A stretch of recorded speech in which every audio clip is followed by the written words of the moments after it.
Good morning, everyone. It's just after 10 a.m. on Saturday, the 17th of April, 2021. Welcome to our training workshop for the commissioners. Want to welcome our line drawing friends from Haystack and Q2.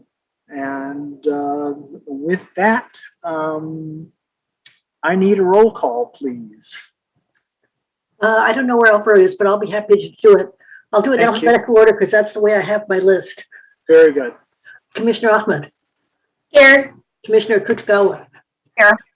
Commissioner Anderson. Here. Commissioner Fernandez. Here. Commissioner Fornashari. Here. Commissioner Kennedy. Here. Commissioner Lamons. Here. Commissioners Sadwani. Here.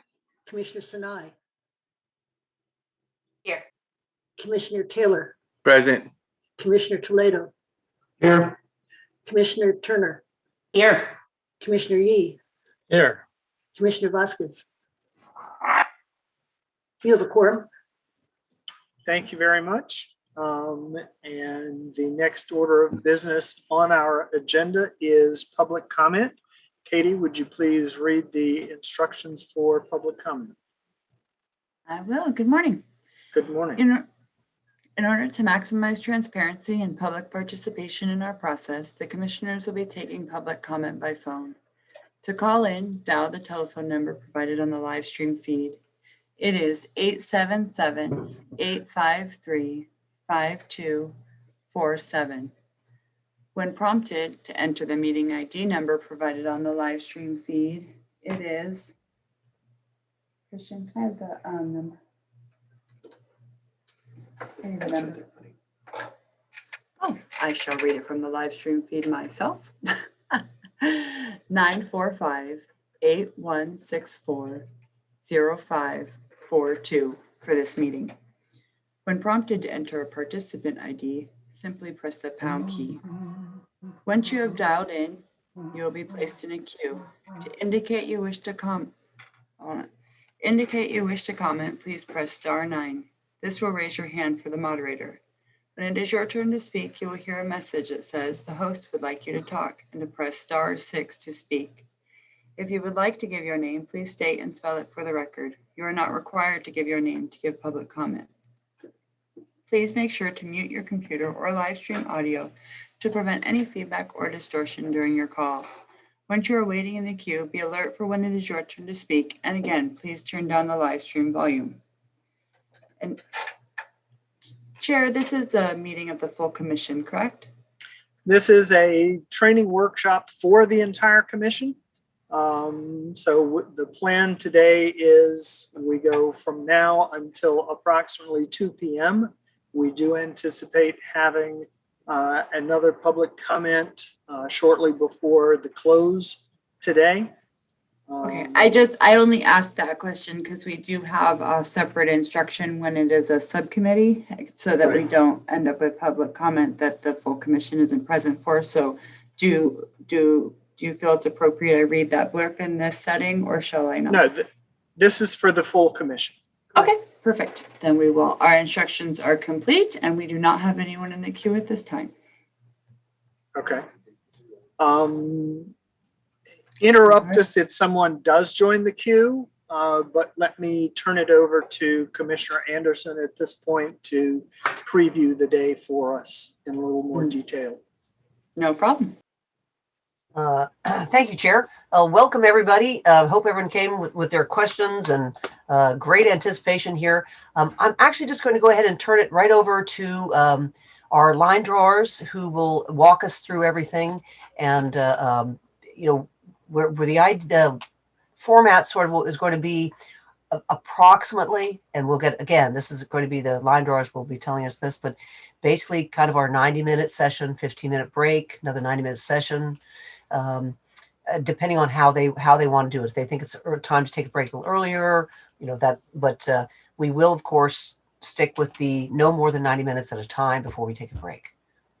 So with that, take it away, Ms. McDonald and Ms. Clark and Willie, I can't remember your last name, but go right ahead. Thank you.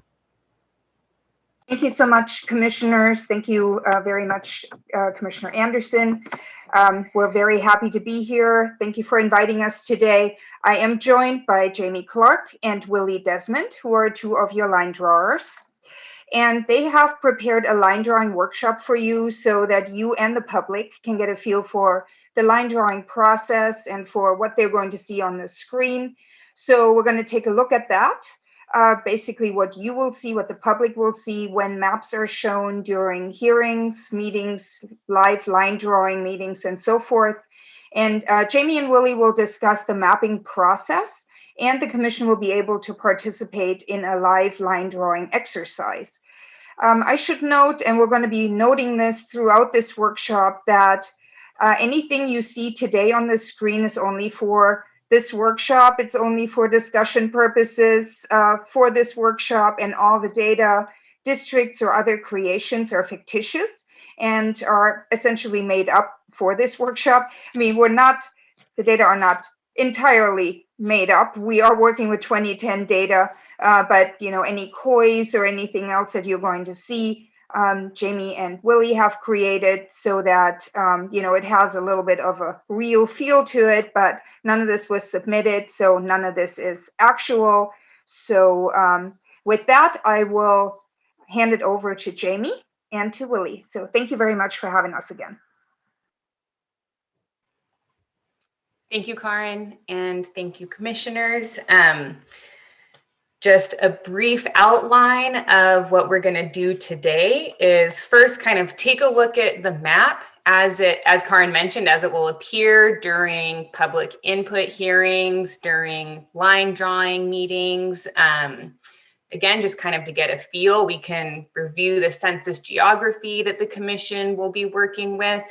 Again, this is not we don't even have the 2020 census geography loaded into the map. So the geography is different than the geography that the commission will be working with. The data is different than the data the commission will be working with. We cannot stress enough that this exercise really has nothing to do with the maps that the commission will be creating for the 2020 redistricting process. So again, this is simply an exercise. Jamie? Sorry, could I interrupt? We do now have a caller who has raised their hand, so let's take them before we launch into the meat of this. Sorry about that. Thank you, Chair. I will open the line.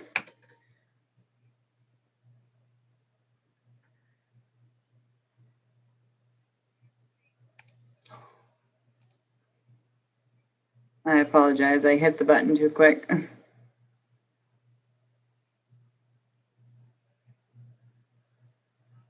If you'll hit *6 again.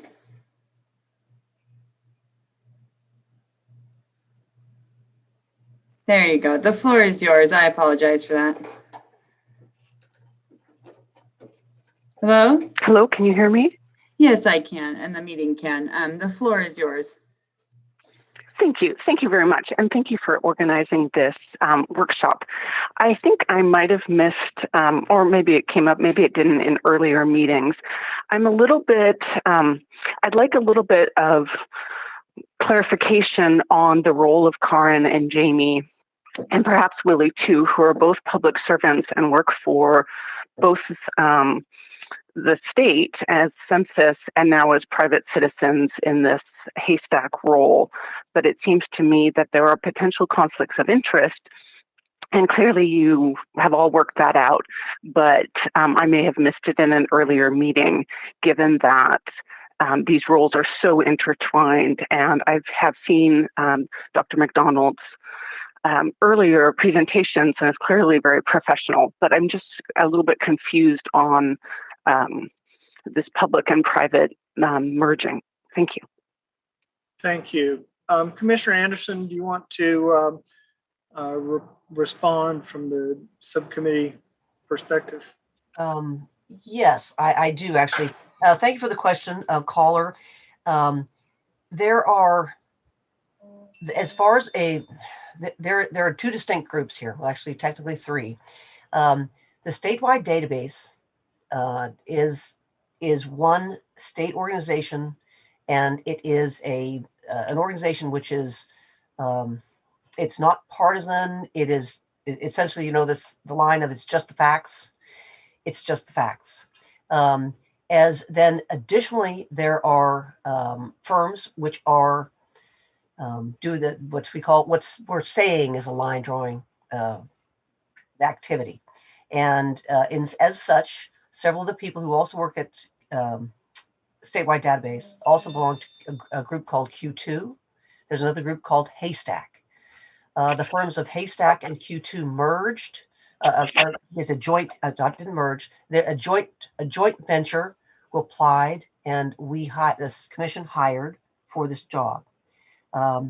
We are keeping the roles very distinct. It's very easy to actually, it may sound like it's all similar, it's sort of related.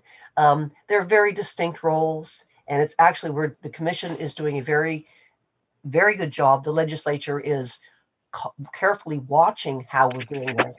For counting, is very easy to keep the roles separate.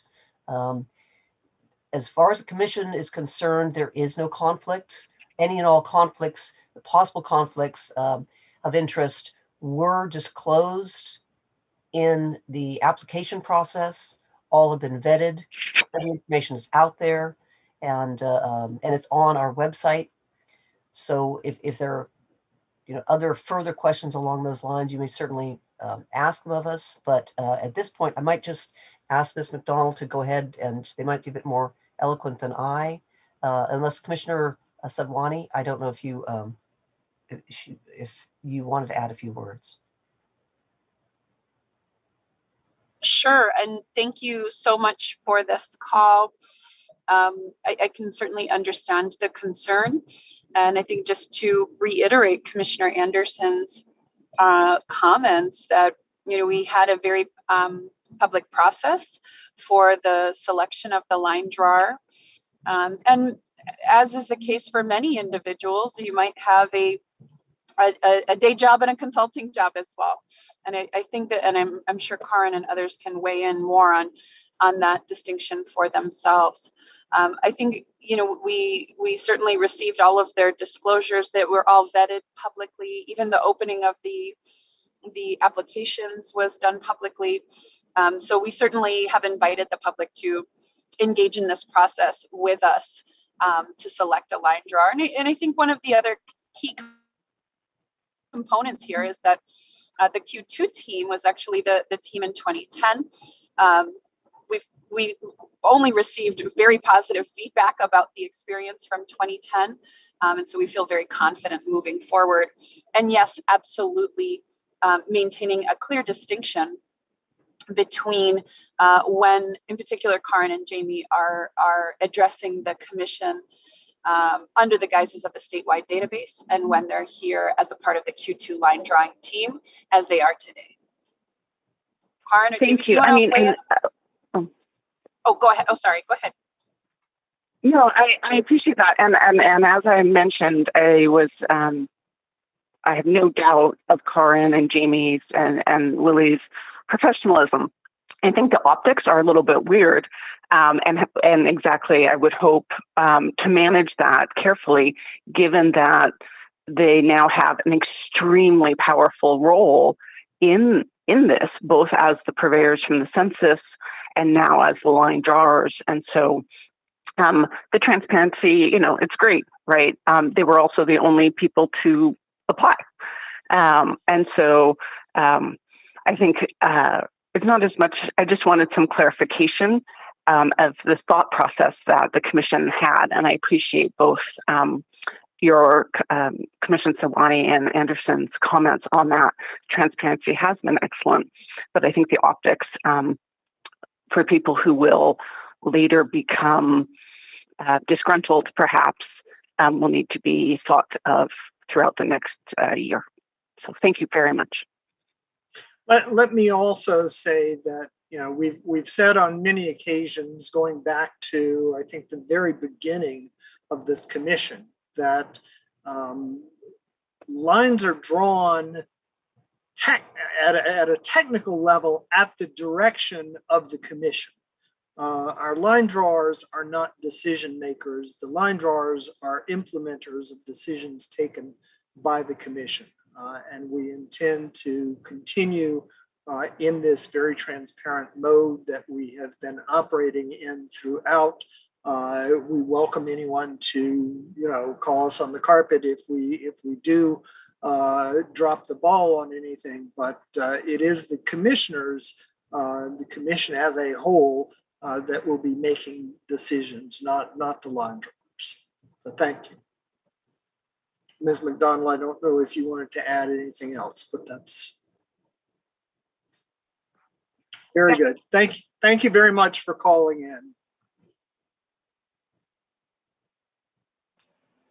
Okay, and Jamie, back to you. Thank you. I believe that we were at, we're gonna, take a look at what's on the map, do a review of the layers of census geography that the commission will be working with during line drawing, and of course, during this exercise. The program that we're working with has a lot of features. We can change the way that anything looks on the map just to make sure that it's super clear for all of the commissioners and for everybody at home who's tuning in. And then we will move into our line drawing exercise. Again, commissioners will be able to participate in live line drawing, sort of get a feel for that process and what it would be like eventually when commissioners are working with the 2020 census geography, the 2020 census data, and actually, creating districts that would eventually be voted on by the commission, which, just one more time to be super clear for everybody, that is not what we're doing today. We're just doing a line drawing exercise that really has nothing to do with the districts that will eventually be created by this commission. With that, I'm going to start sharing my screen unless there are any questions from any commissioners.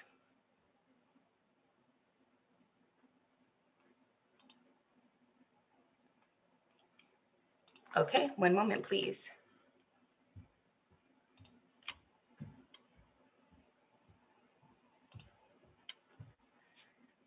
All right, and throughout this exercise, I will not be able to see the commissioners, of course, so please feel free to jump in or speak up if you have any questions, etc. So this is what the map will look like more or less during public input hearings. We'll start with sort of a blank map. And additionally, usually we'll be working sort of with a split screen. So really, the commission and the public will just be seeing the map itself.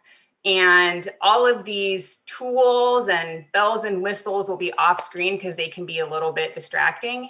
And we just sort of wanted to preview the type of work that goes into this a little bit during this workshop. Please excuse me. So this is our jurisdiction we're going to be working with today. It's just Contra Costa and San Joaquin counties together. And I'm just kind of going to give a preview of what we're seeing here right now. So through this program, we have a lot of different layers loaded onto the map. For example, these are the county lines. You can see we can turn them on and off. Additionally, we have water area as defined by the census. All of this is based on census geography. Highways.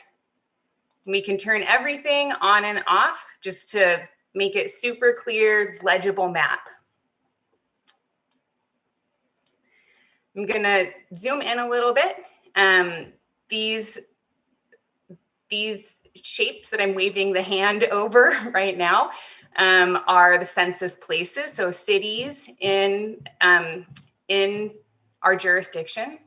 I'm going to turn those on and off just so everybody can get a feel for what I'm talking about. And then additionally, we have smaller units of census geography loaded in as well. So for example, Sorry, Jamie, could you yes. tell us what the tan areas are that are not in lines? You know, like the sandish colored ones? Essentially, they're islands in the bay, in the delta. Oh, yes. So that's a layer called landmark area. This layer will display things like airports, parks, schools, forest, amusement parks even. So there are a lot of different layers, and the commission can use that layer to sort of contextualize what's on the map, right? So in addition to having access to, for example, highways or even local streets, city streets, the commission also will have access to seeing these what's called the landmark areas, where again, it could be a school. If somebody's referring to a school or referring to a park, the commission and the public will be able to understand sort of what's going on the map, as opposed to having just like a really blank map. Okay, Jamie? Yes. The census place layer, is it possible to distinguish between cities and other census designated places, or is it all one layer? Yeah, thank you for that question. So this is the census place layer. It includes the incorporated places and let's take a look here. I believe that this includes incorporated places and census designated places. All of the census places are considered during the redistricting, and there is a way that there is sort of like a label that the census puts to differentiate between them. That data is loaded into the map, and should the commission wish, then, you know, during public input hearings, during line drawing meetings, we can certainly display that information. Just for the sake of time, I might not make that change right now, but we would be able to differentiate that during future meetings or workshops. Okay, it's that it has to do with criterion 4 and the fact that we're directed not to divide cities if possible, you know, as long as we're respecting the first 3 criteria. There's no such requirement in relation to non-incorporated census designated places. So that's why I was asking the question. Yes, thank you for that question. Okay. Commissioner Kennedy, if I may. Yes. With the previous commission, with public input, what came up was that census designated places have actually said that they were a community of interest, so they ended up being, kept together under the same criterion, of course. Right. Well, and of course, I live in a CDP, so that's part of why I'm asking. Exactly. Thank you.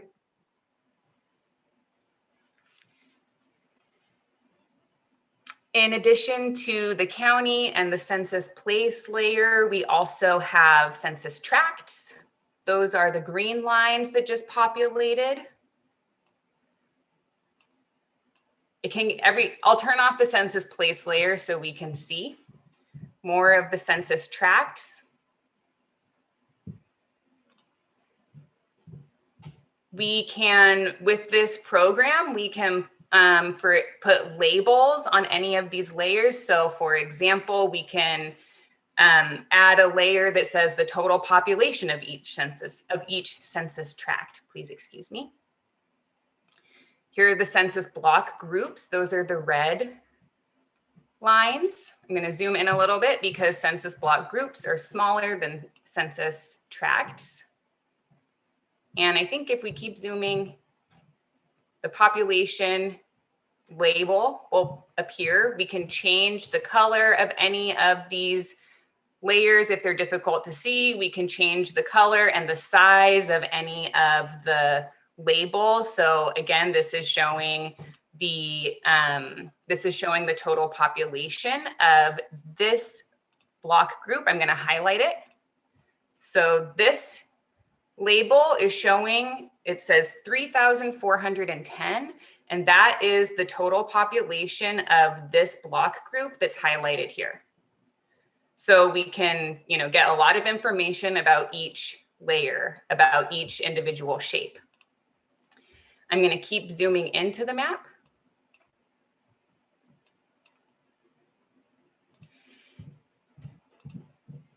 And see, this can get a little bit busy, right? Because this is the census block layer that it's the smallest unit of geography. This is sort of our base layer that the commission will be drawing lines based off of. And the closer that we zoom in, it gets a little bit less busy. And this is showing the total population of each individual census block. We can turn those labels off if it's confusing. We can really do a lot to make the map as legible as possible for the commissioners and for the public. Okay, one quick question. There's census tracts and then census blocks, but there's census block groups in between there. There's census tract, census block group, and then census block, going from biggest to smallest.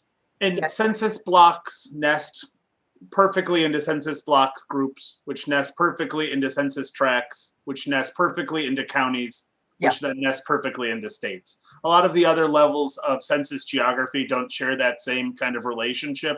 A census block should fit into every other type of census geography as the kind of most basic building block. But in that kind of hierarchy, a block goes into a block group, goes into a tract, goes into a county. I didn't realize there was a block and a block group. That extra block group layer I didn't realize was there between that tract. Thank you. Yeah, thank you. And displayed on the map, now we're seeing local streets. So we can really zoom in. This is in the city of Antioch. And we can really zoom in and see like, okay, this block is, bounded by Monterey Drive, North Francisco Way, Mission Drive, and Palo Verde. So we can really get a lot of detail through this program in terms of where we're at in the map and how the different geographies interact with each other and the data associated with each geography. Hey, Jamie, just while you're zoomed in, could you make the census block line a little bit bolder or darker? On my screen, at least, it's a little hard to see. I don't know if others are having that same thing. Yes. Thank you for that suggestion. Jamie, I've just got a question based on the caller, and this is when above the top it says maptitude for redistricting, licensed to the University of California statewide database. Is the statewide database okay with Q2 using this for their way of making money? Because I know when I worked at UC San Diego, there was a ton of rules working outside of that. So, or do we need to pay to have a second license? We do have a second license, and I have 2 licenses on this computer. I must have just accidentally built it using this license. So we definitely have our own licenses. Q2 has our own licenses, and my apologies. That was an oversight on my end.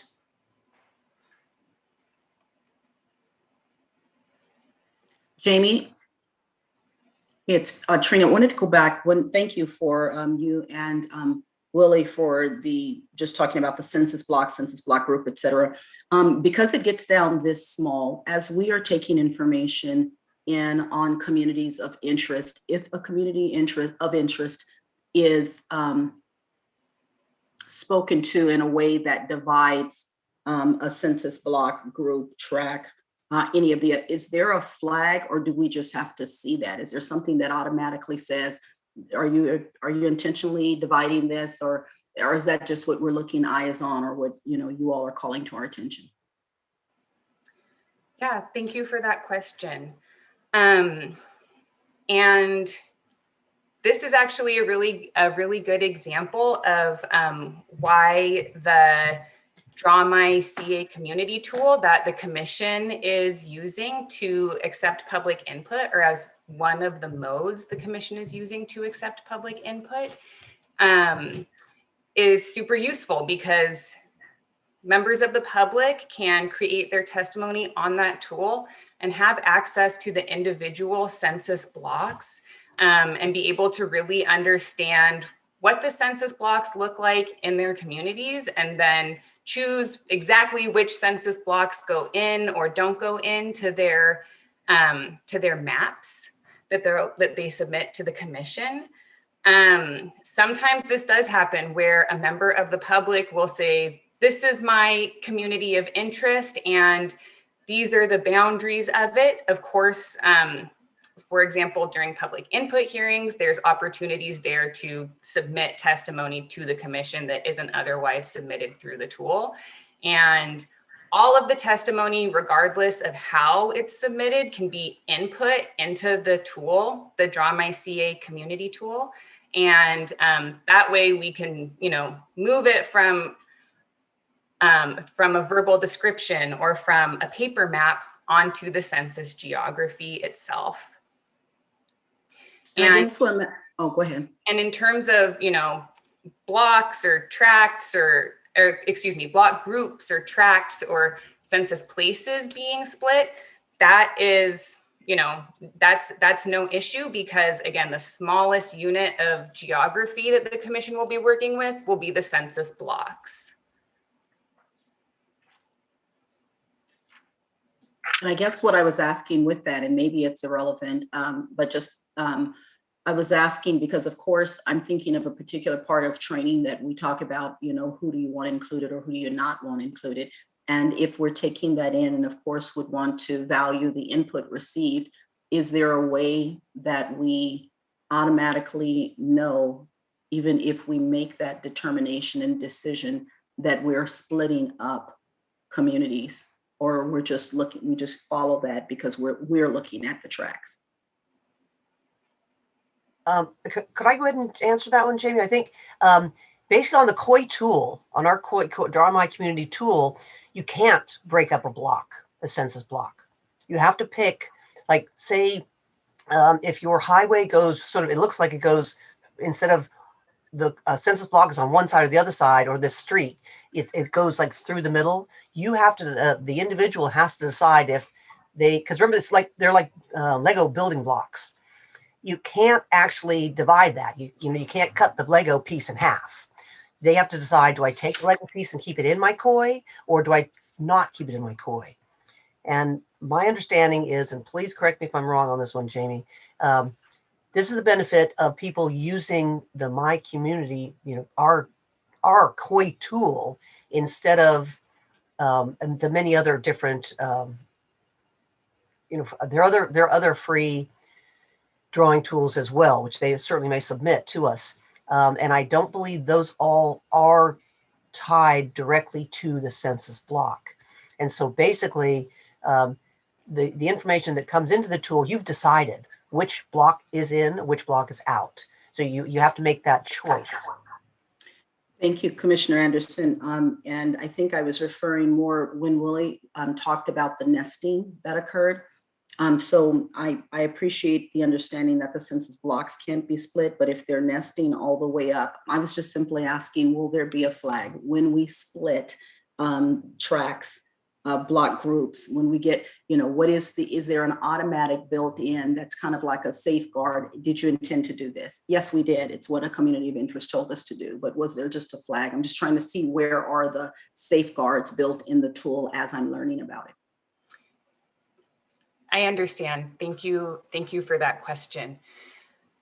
So there are reports that we can run through this program to basically, create that information or make that information really readily available.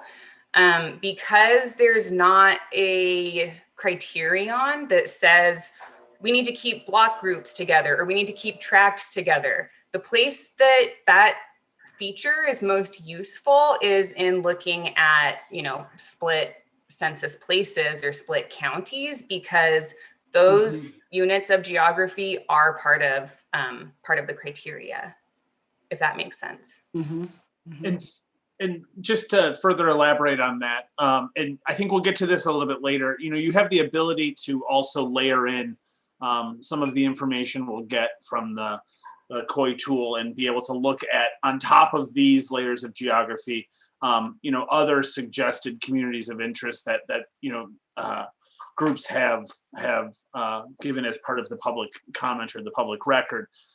Additionally, as Jamie said, one of the things that we'll be working to help provide you with as you're actually getting to the place of evaluating maps is things like splits reports. And so as you're looking at the totality of a map, knowing that this version of this map, how many split census places are there, how many split communities of interest as defined, you'll have the ability to look at that, at a county level, at a district level, compare that to other versions of the maps and evaluate kind of the implications of certain line changes by looking at both different versions of the same map or completely different maps, and how those things might kind of some of the far-reaching implications in terms of things like splits. Beautiful. Thank you. This is Patricia. When we were talking about the COI tool and that census blocks, they have to choose census blocks. Do we use the same census blocks from 2010 to 2020, or are they changing? And so what are we using for the COI tool right now until the census information comes in? And I apologize if you answered this already. I'm a little foggy this morning. Thank you for your question, Commissioner Sinai. So the census geography does change from one redistricting to another. The census, is kind of on a rolling basis, updating the census geography. Right now, what is loaded into the COI tool is the 2020 geography, as defined by the U.S. Census Bureau. And so the census did release the geography, and of course have not released the data yet.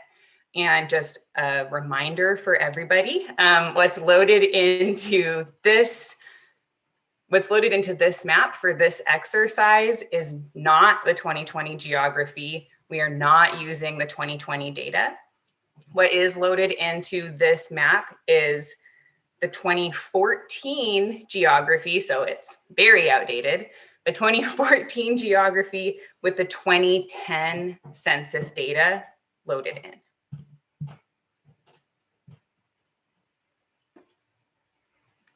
All right, thank you so much.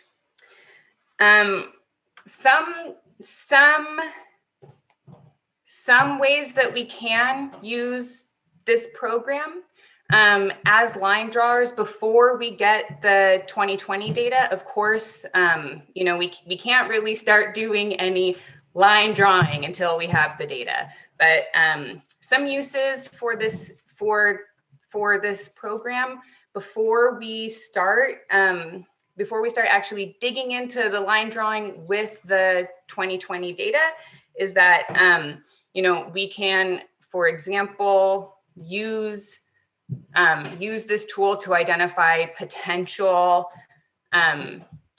areas where there might be potential Section 2 liabilities. We could work with the VRA Council to sort of see what citizen voting age population looks like throughout 4 different protected groups throughout the state of California, and sort of look to identify some of those areas where potentially the commission would have a little less flexibility to be able to prioritize creating VRA districts, for example.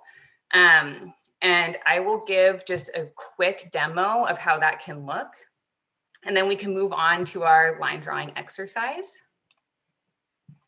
So I'm going to zoom in to some census blocks. And I'm going to remove this population label because it's so busy.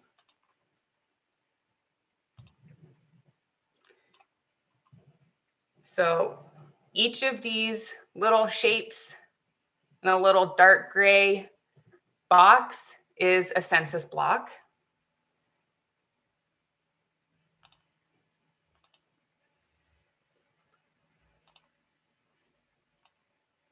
And I'm gonna hit this drop down list and really preview all of the data that's loaded into each census block. So you can see there's a ton of census data that we have loaded into here, just a ton of information that's available. I'm going to load the percent Latino citizen voting age population for each individual census block. So the lighter colored blocks have less percent Latino citizen voting age population, as opposed to the ones that are darker green, that has higher percentage of Latino citizen voting age population. So we can use this tool in this way to sort of identify areas that the commission and VRA council might want to take a closer look at in terms of, again, just identifying areas where there potentially could be Section 2 liability. Jamie? Yes. In the key, I'm noticing the breaks where you transition from one shade to another. So there's a break at 0.44, and then there's another break at 0.71. Are those chosen for a specific reason? Can you adjust where those breaks are? Thank you for that question. Yeah, it is possible to adjust where those breaks are. For this exercise, I used optimal breaks, which is sort of a set formula in the tool. And basically short answer is yes, we can change those if, for example, we want to look at 10 to 25%, 25 to 45%, 45 to 70%. We absolutely can make those types of adjustments with this program.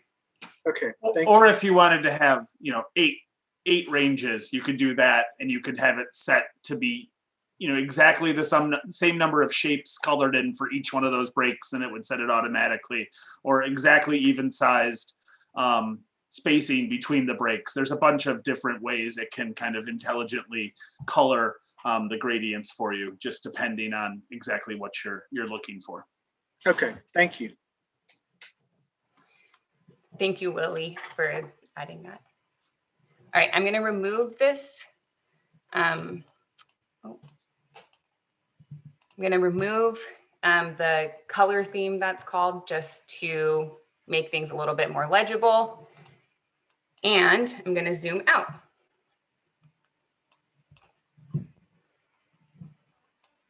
Hey, Jamie, this is Linda. I have a question. What do you do when you have, or there may be multiple multiple communities that you may have to take into consideration in a particular area? Like if it's, if you're looking at the Latino community, but also you're looking at like Stockton, for example, like the Filipino community.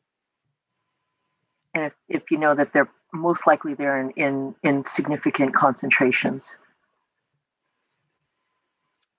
Could you repeat the question? It cut out a little bit. Okay. I apologize. No problem. I was just asking what you just showed earlier. I believe it was just for the Latino community, but what do you do when there are multiple VRA communities that we need to consider? How does that get shown, and how does that get considered? Thank you for your question. I think how that gets considered could be a question for VRA council. How that is shown is that, we can look at the individual populations one at a time by saying, okay, here's here's the percent Latino citizen voting age population. And we can remove that theme and instead add percent Asian citizen voting age population, for example. Through this program, we can also make different formulas. So we could say, all right, we're looking at Latino citizen voting age population plus Asian citizen voting age population, and look at multiple populations at the same time. And again, if that is how the commission will be considering this data, then that would be a question for VRA Council. Thank you. Yeah, thank you.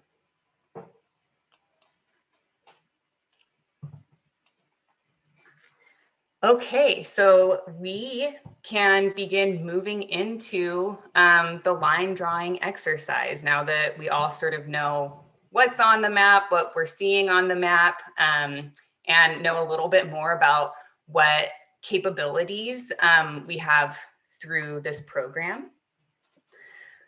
In this exercise, we will be drawing districts to within plus or minus 5% deviation of the ideal population. In our jurisdiction, which again is a fictitious jurisdiction, and we're going to be creating fictitious districts solely for the purpose of this exercise. And they have no implications in the real world. We're going to be creating 4 districts, and the ideal population of each district is going to be 433,583 people per district. I know that this box is a little bit small. Unfortunately, that's one of the things that I'm unable to change for everybody to see. And we're going to review what this box does, how we can use this feature when we're actually doing our line drawing. So one more time, we're using 2014 geography and 2010 census data in this exercise. This is all outdated and is not even the geography that the commission will be using during actual line drawing. So we're going to start today with this blank map.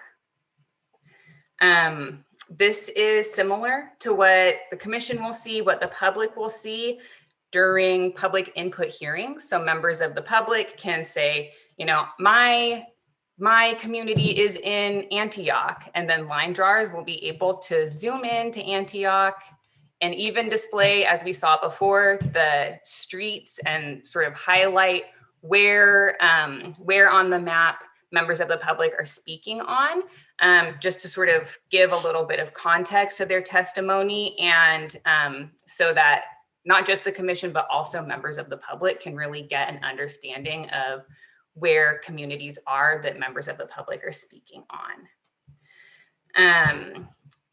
Additionally, and we'll demo this shortly, we'll be able to pull up and visualize previously submitted communities of interest that had been, digitized through the COI tool. So we'll also be able to display that should members of the public say, I submitted my COI, this is it. Then we'll be able to show that on the map in real time so they can sort of speak on the community that they submitted. Jamie? Yes. That's if we do things kind of like we did it last time. But if we did it a little different, because we're still having different conversations on how do we want to design and how do we take advantage of this extra time we have to get community input and use the COI tool, which didn't exist last time.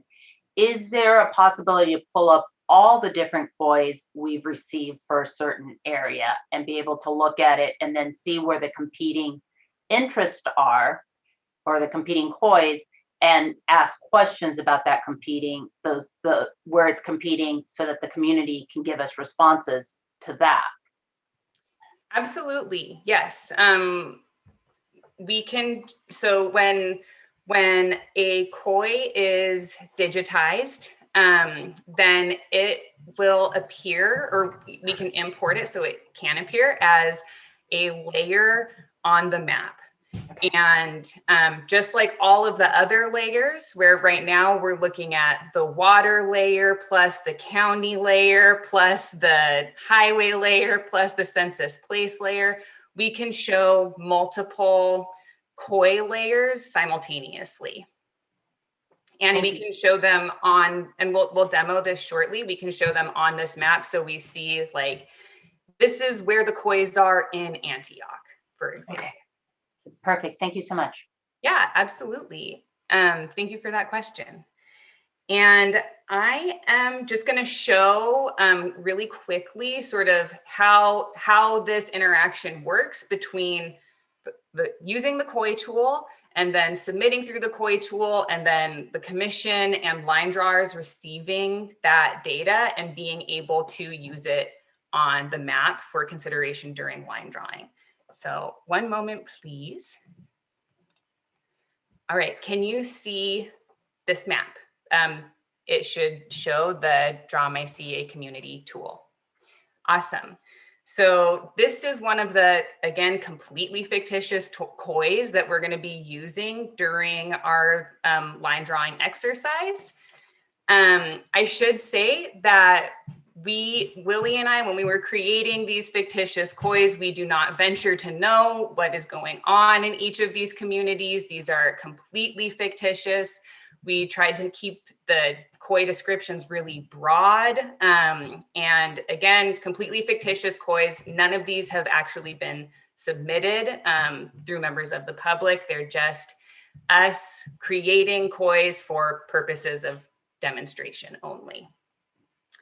So describe your community. Here's the name of this COI: El Sobrante, Pinole, Hercules, and Rodeo. Those are the shapes that are included in the COI. These are the census places included in the COI. Oh, pardon me. And tell us about your community. What are your shared interests? This person said, this fictitious person said, we are a unique community that is different from the larger cities to the south, and we want to make sure we're in a district together. That fictitious member of the public used the drawing tools using the cities and towns layer to select these census places. This is Rodeo, Hercules, Pinole, and El Sobrante. And then clicking submit and following the prompts once you click submit, that captures all of your information about your community, sends it directly to the commission, and then there are some technical steps that happen in the background, but the commission and line drawers and staff, all of the consultants will have access to those COIs and be able to load them on a map, which we will demo shortly. And with that, I think, Willie, could you please read off sort of the information we have about the COIs, and I can move the map. Absolutely. And just so you know, when things come through the tool, they are going to be given a unique identifier. So we've represented that here with the numbers on there too. You don't need to memorize what number is what, but it's just something that makes it a little bit easier for us to go and find the appropriate layers depending on what area of the state you might be working on that day. So in addition to the first community of interest that Jamie just went through and explained using the actual tool number 107, the communities of El Sobrante, Pinole, Hercules, and Rodeo. The next one we have is number 133, which is the Carquinez Strait. I hope I said that right. We live along the Carquinez Strait and very close to the Carquinez Bridge. We are concerned about the cost of housing in the area. So this would be another, community of interest that could be submitted through the tool. If I may, Willie, I'm so sorry to interrupt you. No problem. I'm going to display the El Sobrante, Pinole, Hercules, Rodeo COI with the Carquinez straight koi, again, fictitious kois.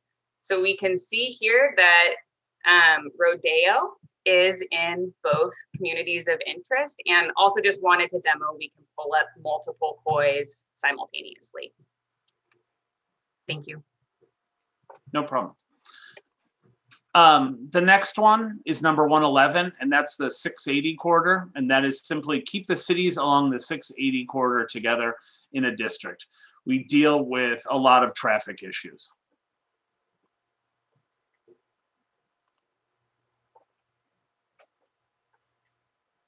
After that is number 113, Pleasant Hill and Walnut Creek. The testimony there was Pleasant Hill and Walnut Creek should be together in a district. I live in Pleasant Hill and work in Walnut Creek, and they have a lot in common. After that, we have number 118, Mount Diablo Unified. The comment there was, we are working to get more public transportation so all the members of our community have access to frequent bus service. Following that, we have number 119, Central Stockton. Keep the areas around Highway 4, MLK Boulevard together in a district. There are a lot of families in this area.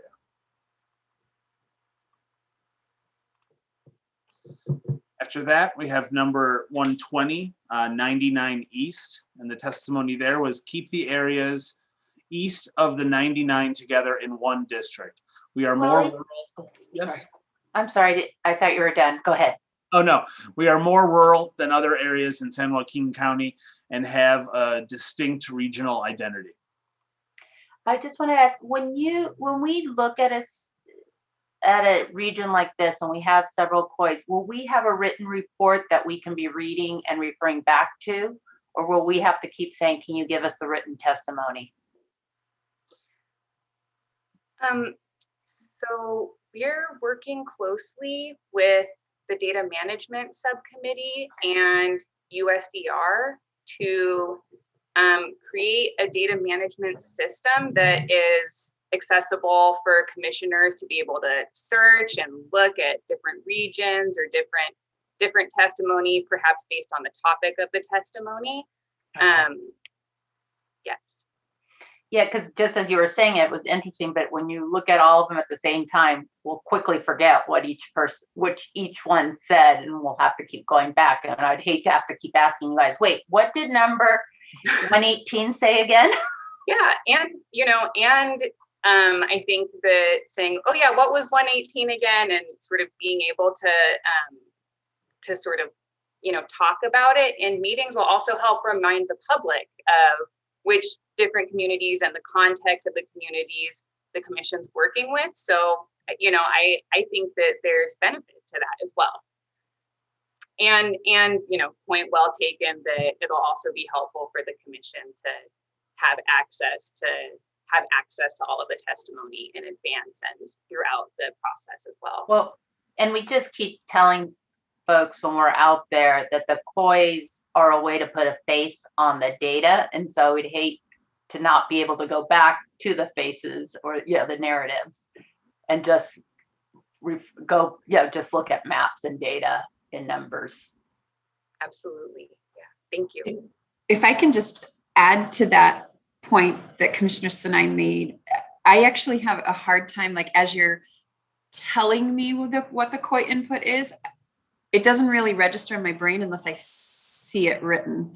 That's just like how I process things. So yes, definitely when it comes to that point, like I definitely need to either see the words on the screen or have it on another laptop or printout or something like that, for sure. Yes. Thank you. That makes sense. With that said, though, I will just keep going on to continue reading.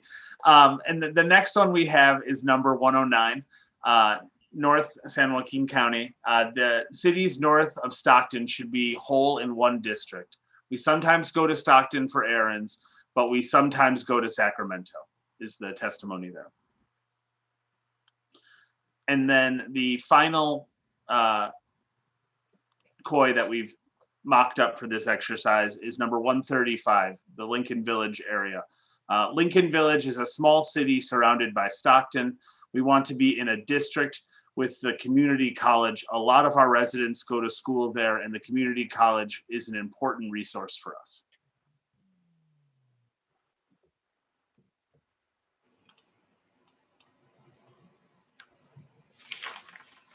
Thanks so much, Willie. So in addition to these completely fictitious COIs, the commission has also received some completely fictitious general comments to consider during your map creation. The first being, use major roads and freeways as district boundaries. The second, well, I guess these are three separate pieces of fictitious testimony. Keep Concord whole, keep Antioch whole, and keep Stockton whole. We didn't digitize those because these are census places. They're already part of that fourth criterion. And the commission has received this fictitious comment, these fictitious comments about these three census places. Additionally, the commission has received the general comment. I'm going to zoom in a little bit, to keep East Contra Costa County whole. This is not digitized because we do not know how to define East Contra Costa County. We all might have, ideas in our head about, like, this is what I think of where East Contra Costa County is, but we don't know exactly what the intent of the speaker who gave that testimony was, or somebody who emailed in that testimony, for example. So those are our COIs. I will make all of them visible and zoom out just so that we can see exactly what we're working with.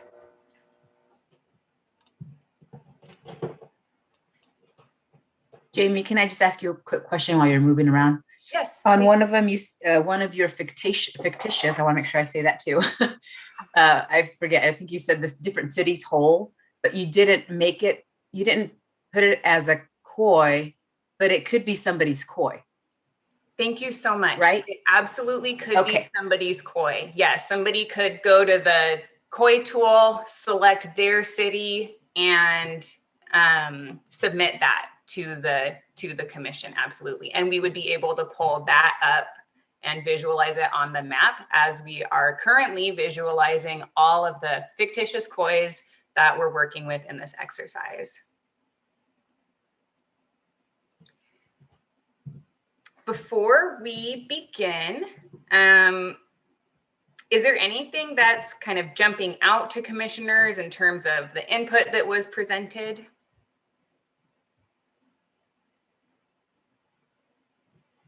Jane Anderson here. I have a quick one. As Commissioner Fernandez just said, if someone does write that in, that is a comment, and then that is up to the commission to actually essentially create the COI tool out of that. Is that correct? So then it does show up on the map? I really apologize. Your audio cut out for me for a second. I'm sorry. The written testimony that, testimony, I mean, pretend testimony, fictitious, that was sent in saying, keep these cities whole. The only reason you do not have those highlighted is because it's in the process of, say, being digitized to be incorporated. Is that correct? Yes. Yeah, I think that there's a couple different ways that the commission could handle such feedback. So, for example, commission might decide that if somebody emails in saying, or comes to a public input hearing saying, I live in Antioch and we want to make sure that Antioch is whole in one district, then the commission could decide that that needs to be digitized, or the commission could say, okay, noted, this is part of our criterion for already keep cities whole. And we're going to remember this public comment, and we don't have to digitize it. If, you know, it depends on how the commission chooses to sort of standardize that process. Okay. So you're looking for the commission to give you direction on that. Yes. And I think Okay, this is the other reason. Alicia. I was just gonna further highlight that I think the other differentiating factor between that like bit of testimony and some of the other fake ones that we did actually create COIs for was some of the other ones were keep this city whole with this other city. And so like that kind of larger geographic unit isn't really displayed on the map in another way. Whereas just a regular city boundary you already have on the map, and you already have kind of the knowledge that you don't want to split that. So it would just be another shape that would kind of fit perfectly on top of an already existing boundary, essentially. So you have the ability to look at, am I splitting this city with a line? And so again, as Jamie emphasized, you know, we're happy to create any sort of additional layers or make things easier for you to see. But if it's more a matter of like, these are cities we've gotten particular testimony to keep whole, but just whole alone, it doesn't really matter where they're lumped in with. There might be other ways we can kind of identify that on the map without actually drawing them in the COI tool. Although, again, happy to do it however instructed to do so. Okay. Thank you. Excellent. One thing that I would highlight before we sort of dive into our line drawing exercise, we already have conflicting testimony, right? So for example, the concept of using major roads or highways as boundaries when creating the districts, versus, you know, keeping areas on both sides of major roads whole. So for example, we have this Highway 680 corridor COI, which is all of the census places through which the 680 runs in Contra Costa County. So there's already some, you know, different testimony that the commission has for consideration during creating these districts.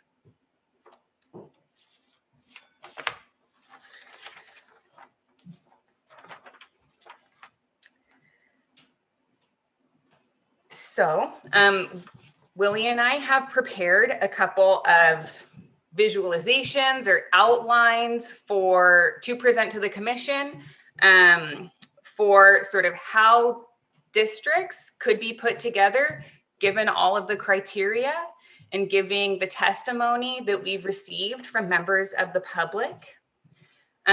These visualizations or outlines would have been created based on commission direction received before this meeting. So as you know, the commission is able to and currently is accepting public input and accepting COI testimony, although we don't have the census geography yet, or excuse me, we don't have the census data yet, right? So, so the commission's, you know, currently accepting and you know, actively asking for this type of public input. And the commission, this is going to give the commission time to sort of consider all of the testimony that you've received and give general direction to the line drawers to be able to sort of start working with these areas and putting together some districts, some visualizations or outlines, whatever the terminology is that we all kind of land on. This way, the commission will be able to sort of understand, okay, we heard this different testimony about this area. This is really what we want to do in XYZ county. And then creating these outlines or visualizations will be able to sort of let the commission see the ripple effect of how different testimony, different geography can really, I guess, sort of have create the architecture, the overall architecture for different versions of the same level of district. So I'm gonna really quickly remove all of the COIs. So we're again, just kind of looking at the blank map and then present a couple different outlines or visualizations for the commission. Jamie, I think you made a really valid point that we need a shared language, and so I wrote that down as a note of something we need for the future. But you use testimonies and you use COIs. Are you using them interchangeably, or you know, because as I said, you know, this is having COIs and having an opportunity for people to submit, you know, that piece is really critical. So I'm just trying to understand. Thank you so much for your question. And I think this is a point where we can sort of iron out some of that shared language. I think that COIs would, or the way that I'm using it right now, COIs could refer specifically to communities of interest that are able to be digitized, and testimony or input could refer to the individual, you know, the COI testimony specifically, or the general feedback that the commission is getting, like in this case, the fictitious feedback of keep East Contra Costa County whole and in one district.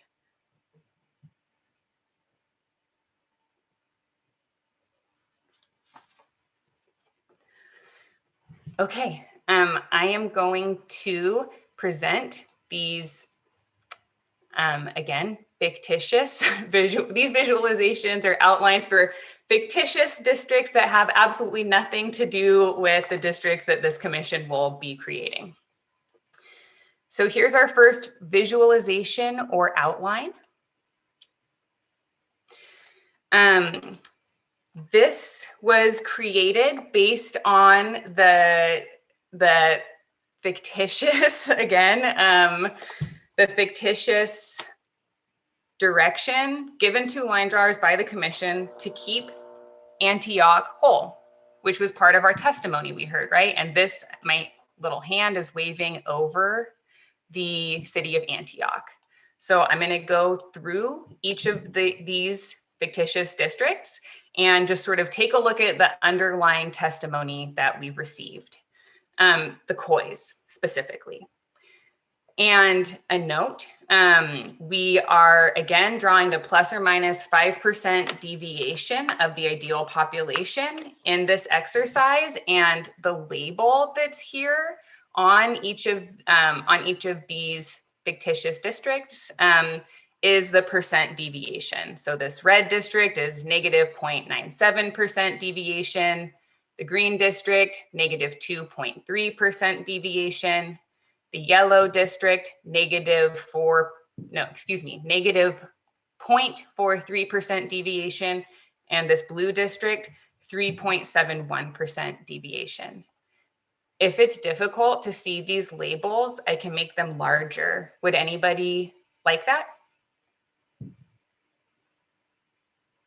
Okay.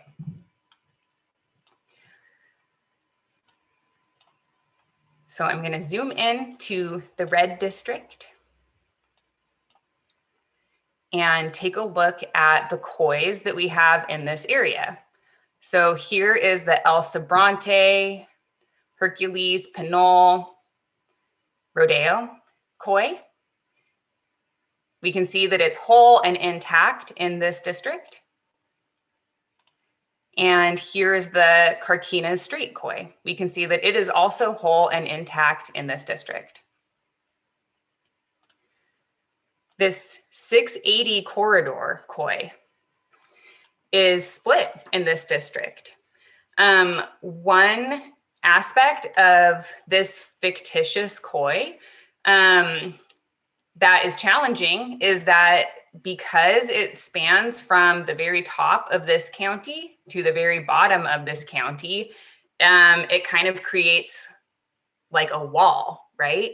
And because of population requirements for each of these districts, we can't keep this COI whole in one district without potentially creating a pocket of an unassigned area, a pocket of a city, for example, that isn't in a district. So just because of the way that this COI is shaped, the sheer size of this COI in terms of population, the number of people that are inside the COI, and just where it happens to be located on this map, for that purpose, we wouldn't be able to keep this specific COI whole during line drawing. And again, this is a fictitious COI and these are fictitious districts. So just kind of flagging that as that's something that could potentially also come up for, during line drawing. Our next COI is our Pleasant Hill Walnut Creek COI. That COI is whole, intact in the red district.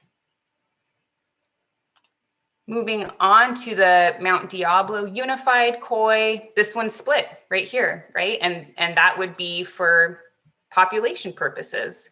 It does include part of,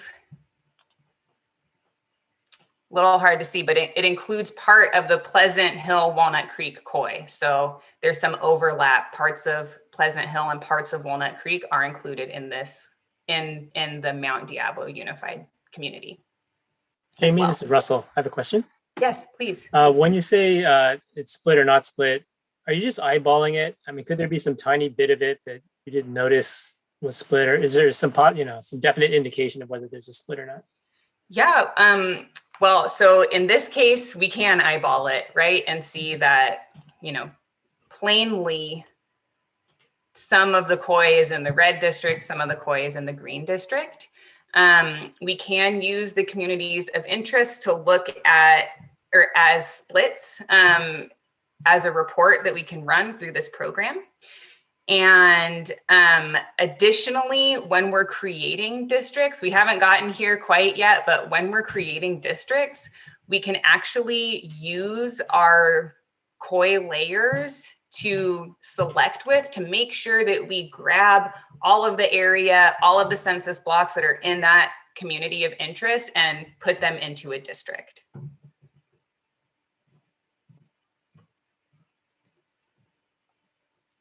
Jamie, I have a follow-up on that one. So the split report, that means like certain COIs or cities or counties are too big. They go above the population total. Can we actually just visually looking at that realize, can you actually say, population, too big, therefore we know it has to be divided, rather than having to go to, is it also, wait, which one of these counties is on our split report? Does that make sense? I think I understand your question, and I think that it can be difficult to know in advance because there's nothing saying, for example, at XYZ point, we're going to run into an issue at this specific city or the specific COI, because there's so many options, right, for how the districts could look or be put together. So, in this version, Antioch is whole, but we're going to see a different version where it's split. And that's just based on population purposes. So it kind of depends on the overall architecture of what's being created. Sorry, I mean specifically like certain cities, if they have a population over that number, they have to be divided somehow. Certain COIs, if they have a population over a certain number, they have to be divided somehow. That's what I mean, that information. So pardon me, I understand. Right. So for example, the city of Los Angeles, we know has a huge population and will certainly be split.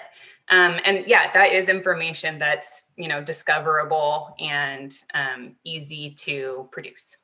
Okay. And that we could visualize as we're, because you want to keep as many communities of interest whole as possible, but some of them, it has to be divided. So it's easy. Okay, if someone's going to be divided, that's the one, as opposed to keeping the others. So but if we see that visually, that would be very helpful.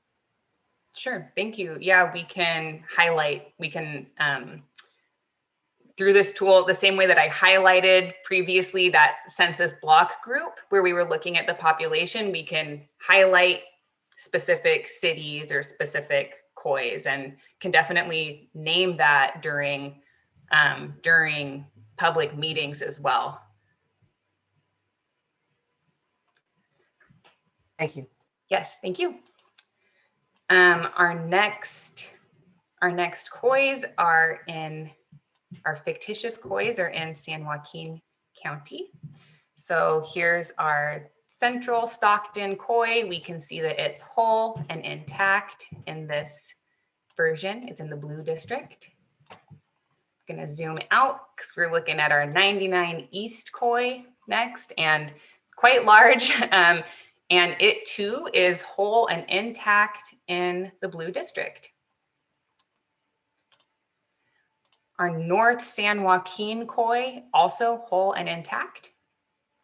And a quick note, in case there are any questions about this little blip that's going out in the in this district, although this area along I-5 is not included in our North San Joaquin COI, this little piece of land is actually part of the city of Lodi. So it's a non-contiguous area in the city of Lodi to keep Lodi whole and intact in a district. We also included this area, and that's why there's a little blip. And finally, our final COI is the Lincoln Village area COI, which we can see is whole and intact in the yellow district. I'm going to zoom out so we can just all kind of take in the overall architecture that we're seeing here. And just as a reminder, this is outline 1, visualization 1. We'll land on shared terminology. This keeps Antioch whole. It splits the city of Stockton and the Diablo Unified COI, Mount Diablo Unified COI. And depending on how the commission would interpret the feedback, keep East Contra Costa County whole. Maybe it splits East Contra Costa County as well. I'm going to move on to our next outline or visualization. Jamie, before you do, we are coming up on our break. Do you want to go ahead? Shall we go ahead and break before you start the next visualization? Sure, that sounds good. Thank you. Are there any questions about this visualization, I guess, before we do so? Can I just, Jamie, this is Linda. I want to ask a quick question. You said that you want to stay within, I think, 5%. Is it plus minus again? It is plus minus 5% deviation. Thank you. Okay, so that's why like the 3.7 is within the 5% and the minus 2.30. Okay, I just wanted to make sure. Okay, thank you. Thank you for that clarification.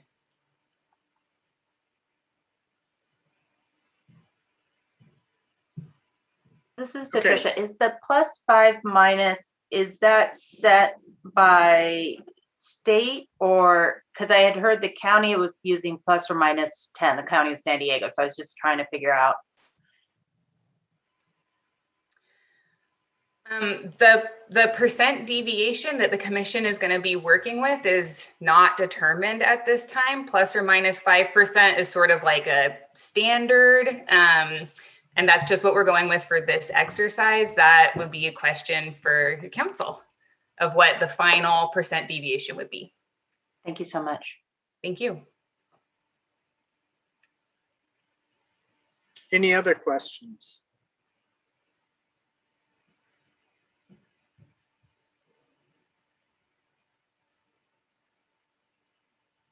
Okay.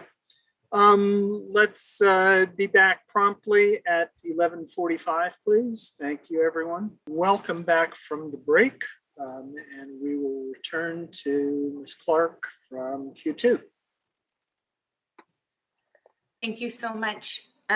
Just a review of where we were at before the break. We reviewed this outline visualization of our fictitious jurisdiction that we're working with.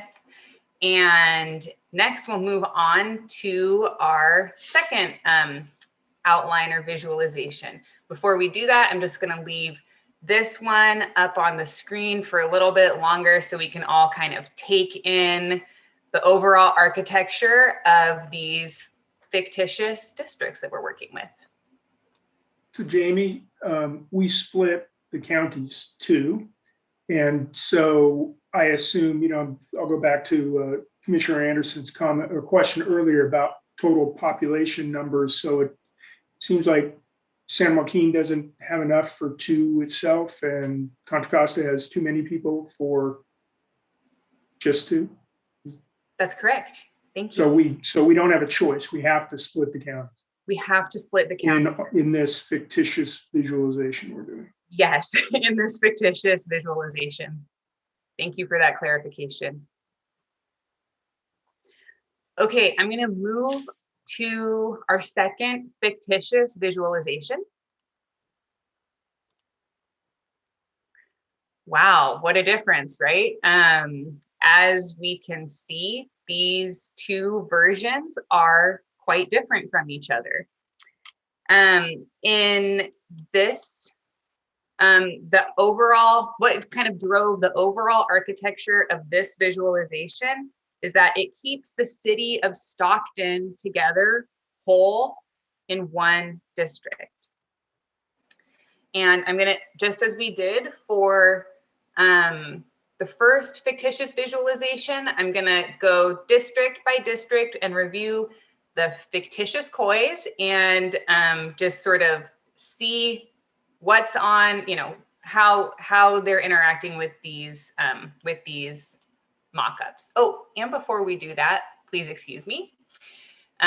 In this blue district, we're at 2.07% deviation. In the yellow district, 3.06% deviation. The green district, negative 1.41% deviation. And in the red district, negative 3.72% deviation. So this visualization is also within the plus or minus 5% deviation of the ideal population that we're working with in this exercise. I'm going to zoom into the blue district and take a look at the COIs that we have.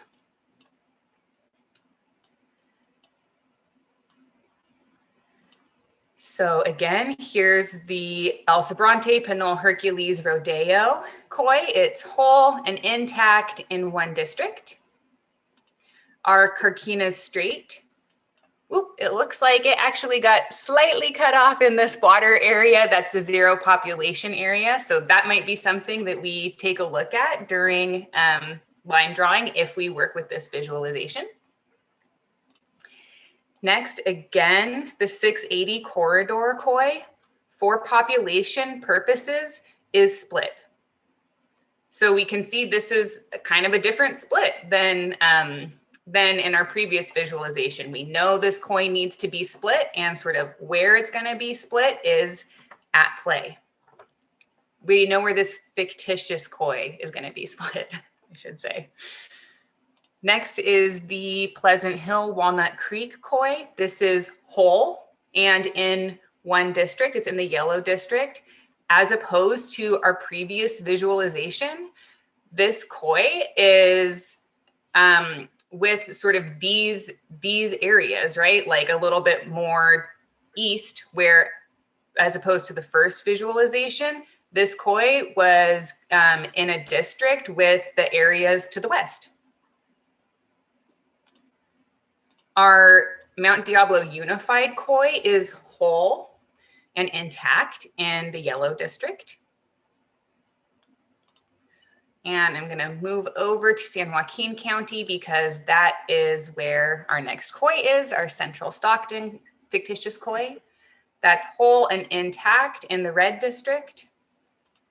Zooming out, our 99 East COI is split in this version.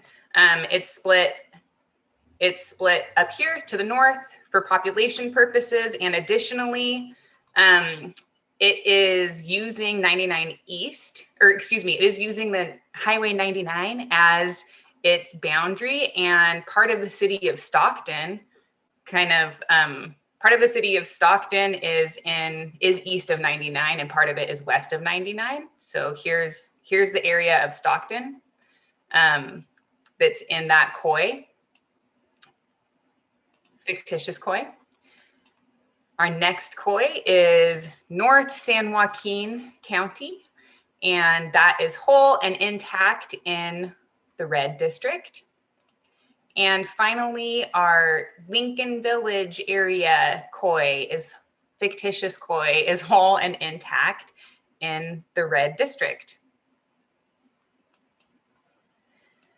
I'm going to zoom out and just sort of talk about what we're seeing here. So this visualization keeps the city of Stockton together.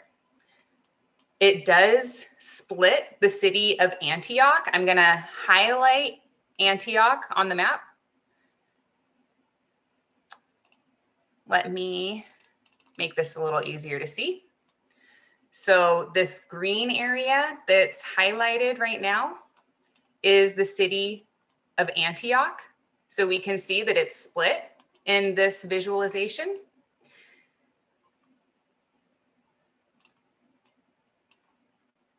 The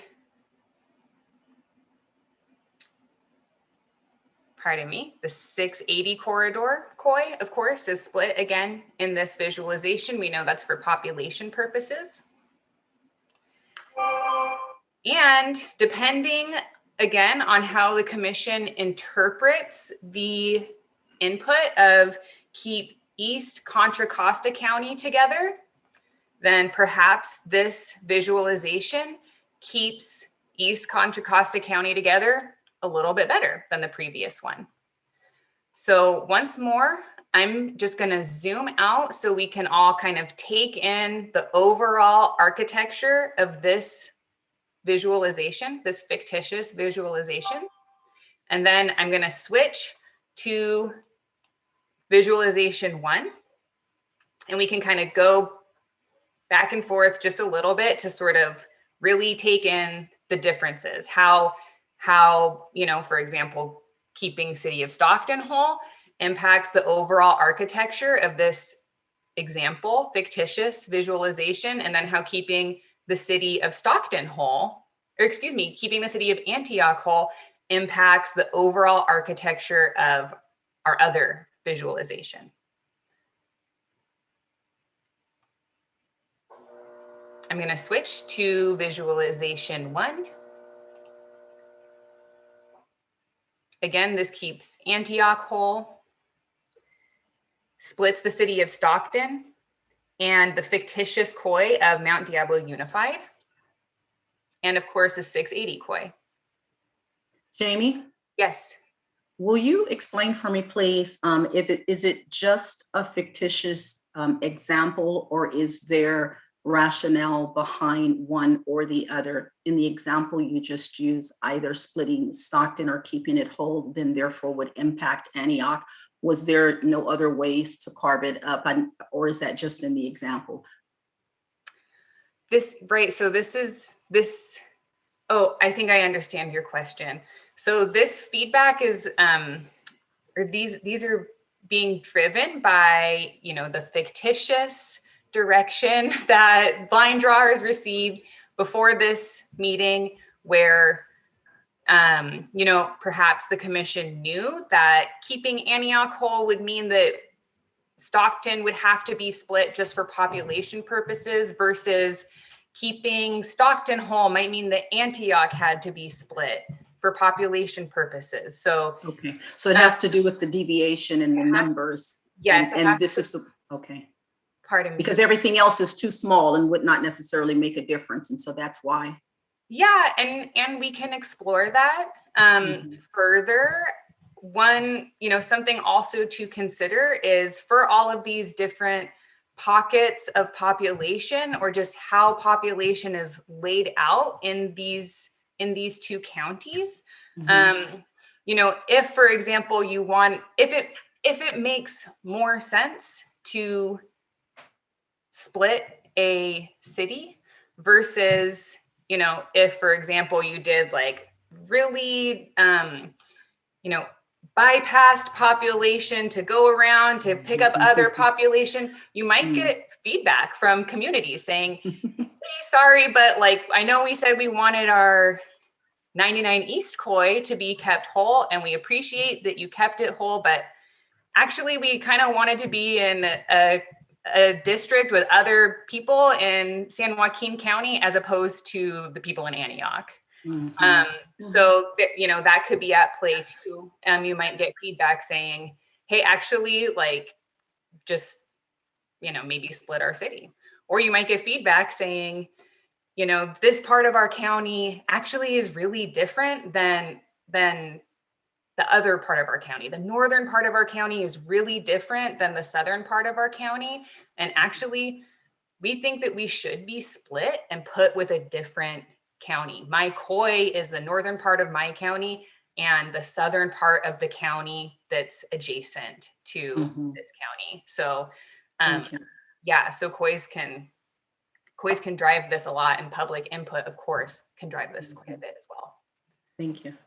So Jamie, to build on Commissioner Turner's question, so for example, just in the map that you have right now, if you were to blow it up a little bit more, so I guess let's just say the pink or even the green, instead of splitting, was it on visualization too that you had a split Antioch and the 680 corridor? Yes. Okay. So to gain some of that population, instead of splitting the 680 corridor as a Koi, what if you were to instead, go down into like, I guess the 880, closer down to the 880 and closer into Oakland? Yeah, so that's not part of our fictitious jurisdiction. Yeah, I know, but I guess what I'm asking is like, why make the decision to just do that? Is it because of the county lines, or can you cross county lines where, like, I'm thinking about like what you have there, which is the Hercules, Pinole, and I think that includes parts of like Richmond as well too. This area. Yeah, like would it make sense to go down in towards closer to Oakland because, they may feel like, there may be more things in common than they would going further east? Thank you for your question. I think that would depend on the input that you got. And of course, that area is not part of our jurisdiction. So if that, for example, if this was the state of California, then an option like that would be like, can't we just pull a little bit in from Nevada and go around? Which of course, we won't be able to do. So, if these were real Kois and we were looking at the entire state of California, then that's certainly an option that should the commission choose to explore. You would be able, you would be able to explore options like that. And just for this exercise, we are not able to because this is in Alameda County, and Alameda County just isn't part of our jurisdiction in this exercise. Okay. Another way you might want to think about this too, though, is let's say you had gotten all this public testimony about these different communities of interest, and you had asked Jamie to go off and create a map that kept Antioch whole, and she came back and showed you, well, this is what I came up with, and it's like, well, it splits up Stockton. So then you asked her to go, see what you can do to keep that whole, and then will that split up Antioch? And so maybe now you could, having looked at all of the map, you could ask her to come up with another version that could, meet your other objectives and stuff. And so it's all just about trying to present you with, whatever information you need to kind of make those hard decisions. And so you have a lot of flexibility to kind of change the lens however you want, as long as you kind of just help us understand exactly what you're looking for. So that type of feedback is great. So two more questions, Jamie. You said that it would depend on the communities of interest input. So what if, let's just say we don't get a lot of communities of interest input on a particular area, and we decide, look, we want to keep Stockton and Antioch whole, so we're gonna cross county lines, and we're gonna direct you to cross county lines and maybe take a part of Alameda County. I guess I'm thinking about when I'm looking at the current lines, there are some districts that cross county lines. Can you just kind of maybe speak to how are decisions made, or how were decisions made previously, just so that we can understand, like, when you cross county lines, how were those decisions made? And was that based on the communities of interest input? Sure, yeah. It could be based on community of interest input or, general feedback for the commission. Sometimes when county lines are crossed, as I believe it was Commissioner Bernaciari pointed out, that, it could just be strictly for population purposes. If we start over here in West Contra Costa County and start building out all of our districts, at a certain point, you're like, well, we're going to have some of Contra Costa County in there with some of San Joaquin County, simply for the purpose of our population requirements. Additionally, these working in a structure of using these visualizations can really help the commission and members of the public to understand, like, okay, we have these different options available to us, and we really want to keep Antioch whole. What does that do to everywhere else, right? Like, I think that it is possible to close your eyes and imagine, okay, in a vacuum, this is what I would want the district that Antioch is in to look like. But the fact is that none of these districts are existing in a vacuum, and they're all going to impact each other depending on sort of what the commission chooses in terms of, okay, we want to look at Stockton whole. Okay, we want to look at Antioch whole. How does that ripple across potentially the entire state? And how does that impact our overall architecture for these districts? Commissioner Kutagawa, I'm not sure if that answers your question, but I think that sort of how these decisions are made, or how the commission will make these decisions, will be based on a number of things that are all at play with each other. Jamie, could I weigh in on this also, please, Commissioner Kutagawa? This is a really great question, and thanks, Jamie, for this, I think, really good explanation. All these factors interact with each other, and this is really why we don't use automated redistricting. This is the skill piece that comes in. This is why we're asking people to weigh in, and this is why you're the decision-making body, is because depending on one decision that you make, the entire map may be changed. And also, we haven't even looked at the implementation of the Voting Rights Act, which is your second criterion. At this point, we're really focusing on your first criterion, which is equal population, and then your fourth criterion, which is cities and counties, neighborhoods and communities of interest, which are all on the same, weight level. And so this is what makes it interesting. This is what makes it incredibly difficult. And I would say that previously, the last commission, there was not one answer about how they managed this. They really painstakingly talked through every piece of public input that they had and looked at all of these together. And sometimes they made different decisions about a county line in a certain part of the state as opposed to another part of the state. So thank you. Thank you for that. This is Patricia. On just kind of looking at criteria 1 and then criteria 3, 4.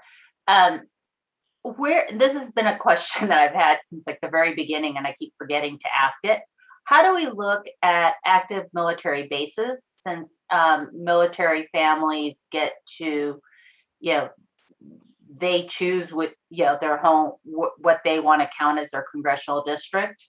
And what about cities like San Diego and Los Angeles, and I think Oakland, where the downtown is split, the city is split geographically because they're taking another piece. Like, so in San Diego, you got San Isidro and City of San Diego. In Los Angeles, you have the City of Los Angeles, and then San Pedro is part of the City of Los Angeles because of the port. So Thank you, Commissioner Sinai. I think for some of these conversations, it would be great to have your VRA council in the room. So we're looking forward to that contract being executed and being able to start that conversation. So I don't want to get ahead of myself with this answer. So what we work with is the population as it's been reported by the census. And the census, as Jamie showed you, will be reporting total population on the census block level. So those are our building blocks. Most certainly there will be, there are obviously various communities, military communities and so forth that are present in the state of California. And I'm hoping they're all going to participate and, use the COI tool, let us know where they are, whether they would like to be kept together, and how large their community of interest is and so forth, because that will give us, again, another polygon or geographic shape that we can then use to build districts. And I think I'll leave it there, and I hope that at least preliminarily answers your question. Thank you.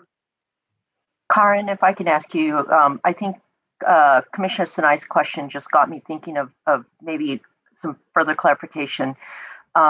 So are you saying then that for military personnel like Camp Pendleton, for example, I mean, it's a huge military base between Orange County and San Diego, are those folks who are living there not counted as part of that particular region? So essentially they're not counted as part of California's population. And then there's a related question that came up recently for me, college students. So if a college student from out of state is going to school, let's say at UC Irvine or at Sandy or at USC, are those students, if they were present during the census, do they count as part of the California residents kind of census, or do they get counted as part of their home state? And it sounds like it's a similar question for what Commissioner Sinai was asking about military personnel. Is it based on where their home state is or was? Thank you for these questions.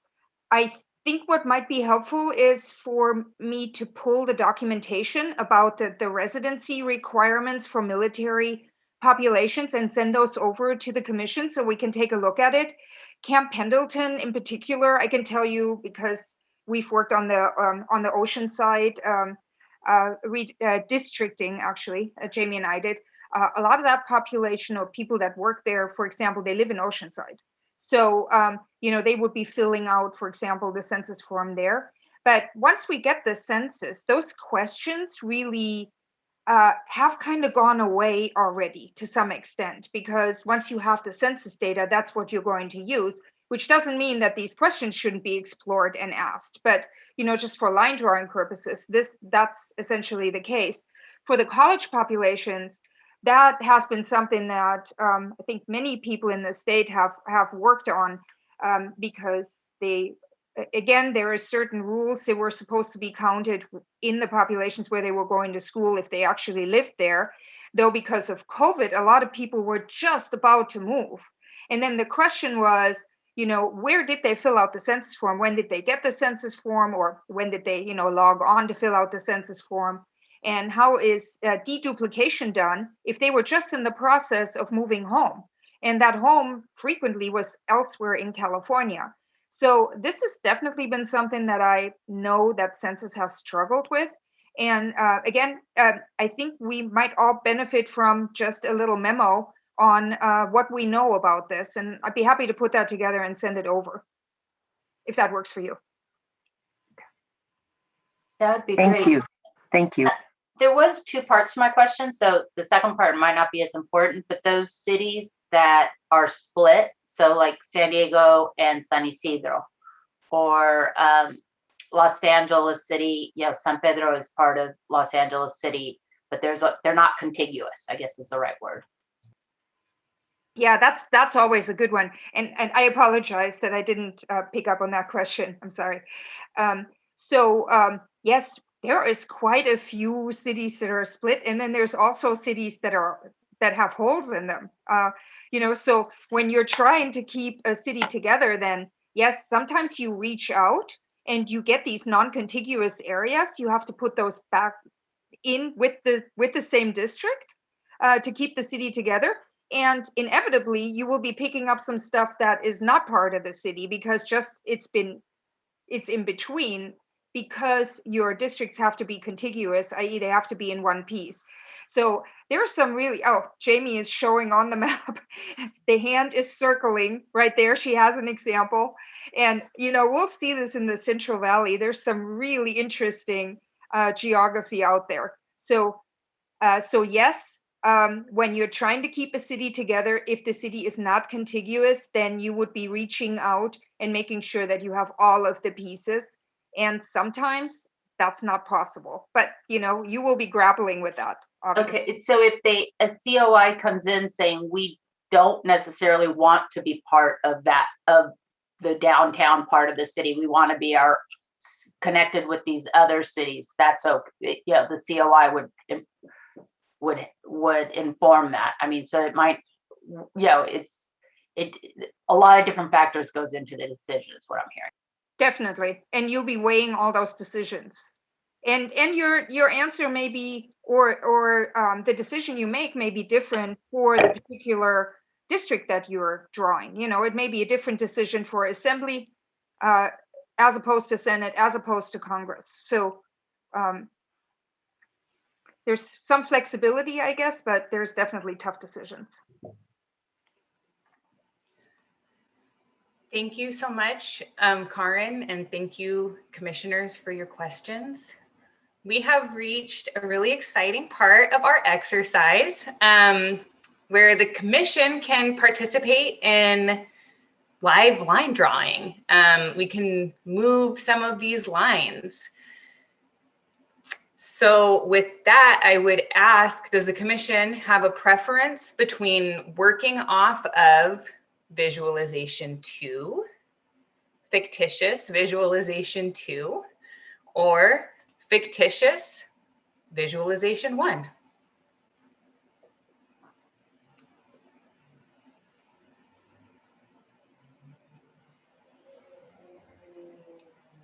I say 2. 2.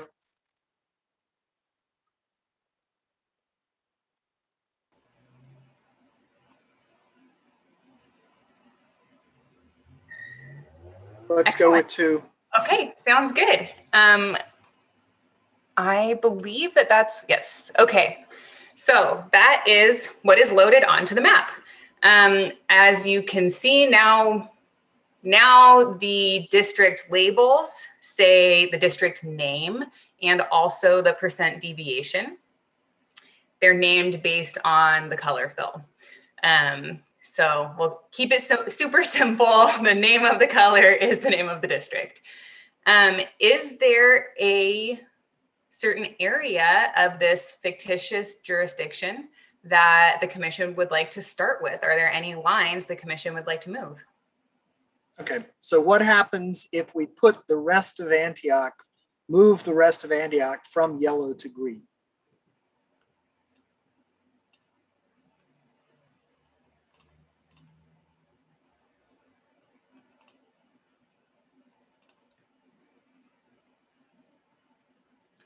Okay, so what is highlighted right now on the map is the area of the city of Antioch that is not currently included in the green district. I'm going to make this box a little bit bigger, the box we've all been waiting for.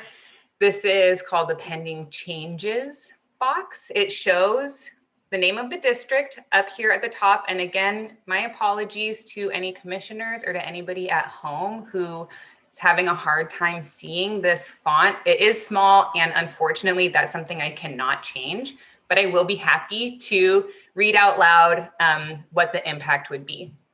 So right now, what's displayed in the box is if we made this change happen, what would the population of the green district and the yellow district be? What is the population of the area that's highlighted in addition? So right now, this says the change in population would be 51,239 people. So that means that this area that's highlighted represents 51,239 people. And if we made this change, then the percent deviation of our fictitious green district would be 10.41%, and our deviation of our yellow district would become negative 8.76%. I'm going to zoom out so we can get a better view of this whole area. So this green district, one more time, would be 10.41%, and the yellow district would be negative 8.76% deviation. I will say that we can make this, if this is something the commission would like to explore, we can make this change and always revert back, right? We can always split Antioch again. We can look at splitting Antioch somewhere different if the commission received feedback about, okay, we hear that our city has to be split, but where it's going to be split is important to us, and we want to work with you on that. So that's an option as well. What if we split it the other way? Or moved Antioch all into the yellow? One moment, please.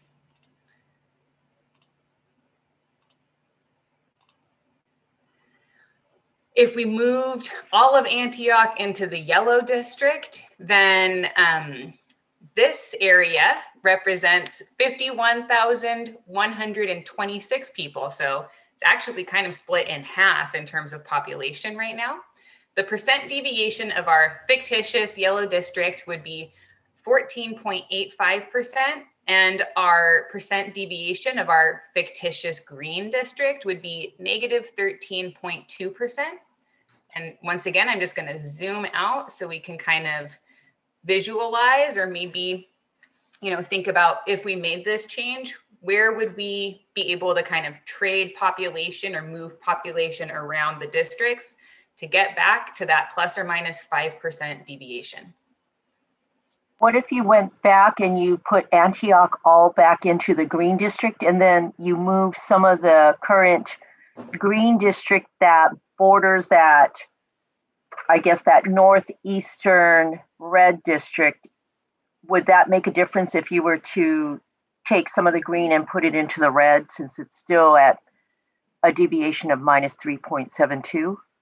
Yeah, we can certainly explore that. I do want to highlight that this is keeping this North San Joaquin County fictitious COI together. So this change could potentially split that COI, but we can certainly explore it right now. Actually, I was thinking of not taking away from the red district, but adding, some of the parts of that green district that's up in that corner that kind of borders the red district. Would that make a difference if you were to take some of those regions and put it into the red? So this would be moving all of Antioch into the yellow district, and then, or did I get that backwards? No, moving all of Antioch into the green district. Okay, and then adding to the red district from this area. Exactly. Sure, let's explore it. That just got to highlight that that area also includes the 99 East COI. Oh, okay. Just gonna highlight that, and this is something that we can definitely explore. And then, is there another COI that borders the other side of the red district? No, those are the COIs that are that are in San Joaquin County that are not inside the city of Stockton, which is whole in this version. And Jamie, the green, the testimony of the green was just that they wanted to be, because they were a 99 corridor. Is that what the COI was? Yeah, it's everything east of Highway 99. We are more rural than some of the other areas, and we have a unique regional identity was there. Okay, and then the top red was what? What was their testimony? Their testimony, let me look at my paper, one moment, please. Their testimony was the cities north of Stockton should be whole in one district. We sometimes go to Stockton for errands. We sometimes go to Sacramento. Oh, okay.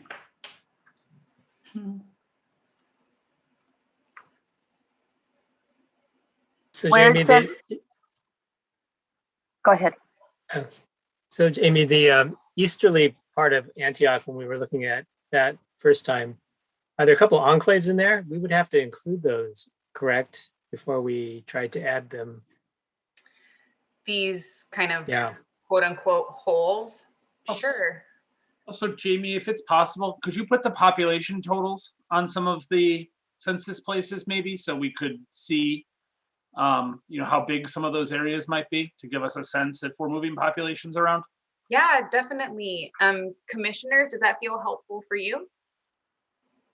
Yes. One nod. Yes. Sure. Thank you. I can only see a couple of you on my screen. Okay, one moment, please.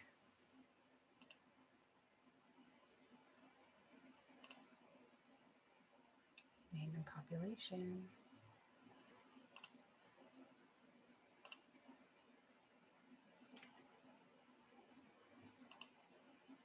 Oh, you know what? I need to do it in here. Thank you for your patience.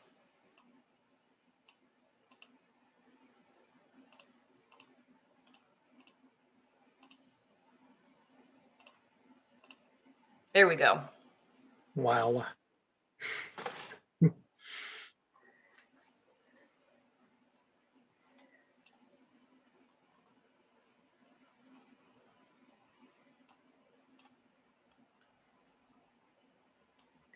So here's the population of some of these areas that we were talking about per Commissioner Kutagawa's recommendation.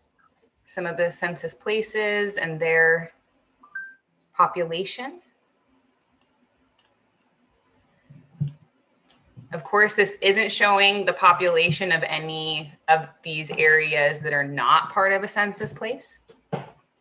So there may be population in there. Commissioner Yee, per your question, I believe that these little holes in Antioch are pretty low population, and I'm gonna clear this selection and just take a look at that, kind of explore what the difference is in that population.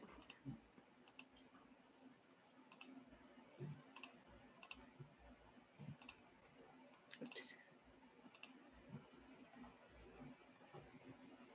Usually all of these tools are off screen. It feels kind of like exposed to have everybody looking at all my tools. So thank you everybody for your patience. So yeah, actually, if we recall, the first time we looked at this without these little pockets, that was 51,238 people, I believe. And now it's 51,239 people. So this, I think, represents a population change of one person, unless it's no people. And I think that there's zero population in those areas. Is like an airport, which is why there's no people? At this moment, I'm not 100% sure what is right there. If there were an airport, for example, then we would see from our landmark area layer that there was an airport there. So I can't say at this moment exactly what is there, but there's no people according to the 2010 census. And we can see, you know, when we zoom in closer, the label just kind of went away, but there's a baseball field here, city park, sports field, senior park. Those are some of the layers that are, or some of the features that are included in that layer, which will help the commission to sort of contextualize these areas highlighting on the map. So Jamie, just a quick question. You mentioned that on that eastern edge of that, of the red and the green district, that coil, and it says minus 1.41%. Can you explain what that is? And if you were to add that to the red district, would it be enough to bring both districts down to the 5% deviation? Let's take a look. So the negative 1.41% is the percent deviation of the entire green district. Oh.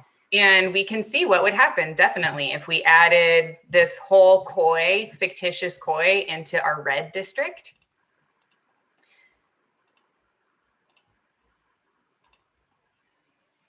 And that also includes keeping Antioch whole in the green district?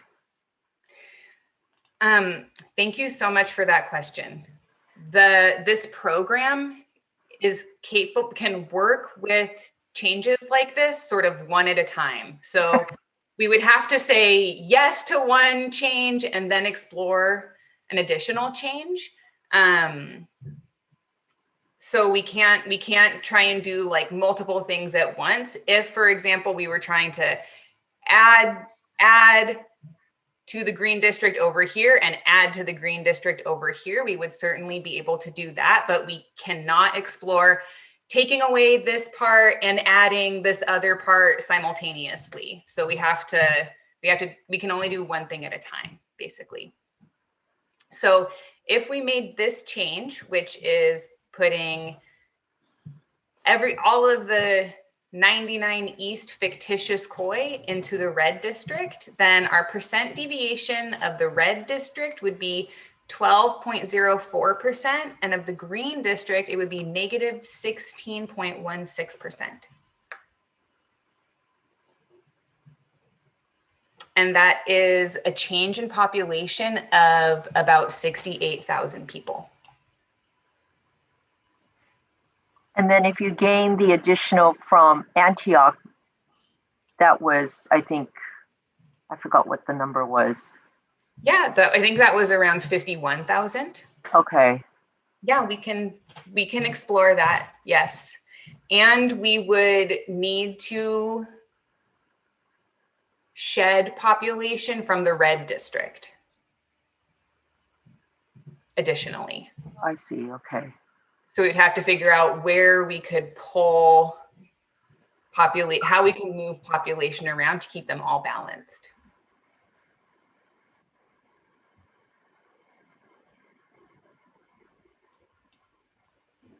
Is this something we'd like to explore?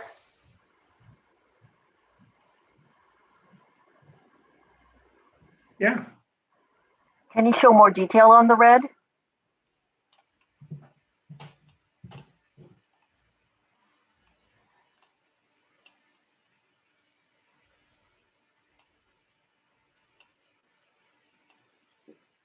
It's like French camp in the red, or is it in the green? French Oh, it's in the red. I believe so. One moment, I can highlight it so we can all. Well, highlight Stockton and let's see where Stockton is. Okay, so it's just a bit. And is Lincoln's not really a city, is it? Isn't it just a neighborhood? According to the 2014 census geography, it is a census place. Okay.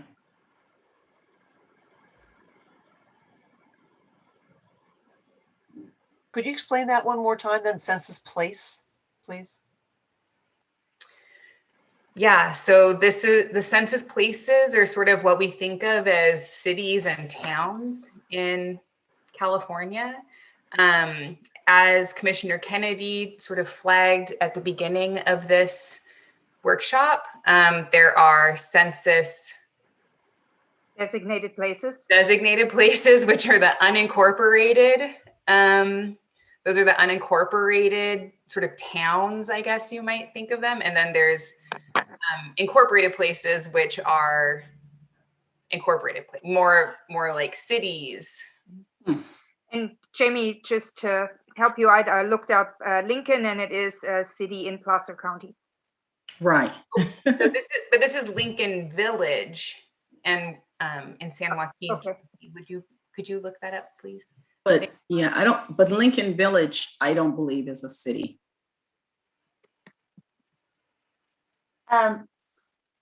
We don't have any requirements though regarding designated places and census places, right? And I guess my question comes because in because I just did a presentation with the County of San Diego commissioners, and they've got all these requirements around how many districts have to have unincorporated areas versus incorporated areas and all that. The only requirements around like census places in the California Constitution is for your criterion 4, it's keeping cities, which are the incorporated places, together, and the census designated places, I believe, do not fall under. But we'll ask your attorney as soon as you have one. I don't want to venture into that. Thank you, Karen. Thank you. Thank you. And Lincoln Village, actually, you have found a census designated place. So this may be a conversation you want to have with your attorney, or if you hear from somebody from Lincoln Village, they may just say, hey, we are a community of interest, so we would like to be kept together, and then you don't have to worry about that anymore, because then you know it qualifies. So and I kind of just jump in. The other criteria which could run into this issue is neighborhoods, because that is in the language, it's cities, counties, neighborhoods, and communities of interest. So that's the gray area. So is that Country Club California a separate city? I mean, I guess along the lines of this conversation, I guess that's a separate city within the kind of middle of Stockton, California? It's probably similar to what Lincoln is. It's not a separate city. Yeah, there's that little sliver of green that seems to keep it within the kind of Stockton city limits, I guess. That's interesting. And yes, that is also a census designated place. Interesting. Thanks, Karen. I think they're just unincorporated parts of the county that are within the city boundaries. So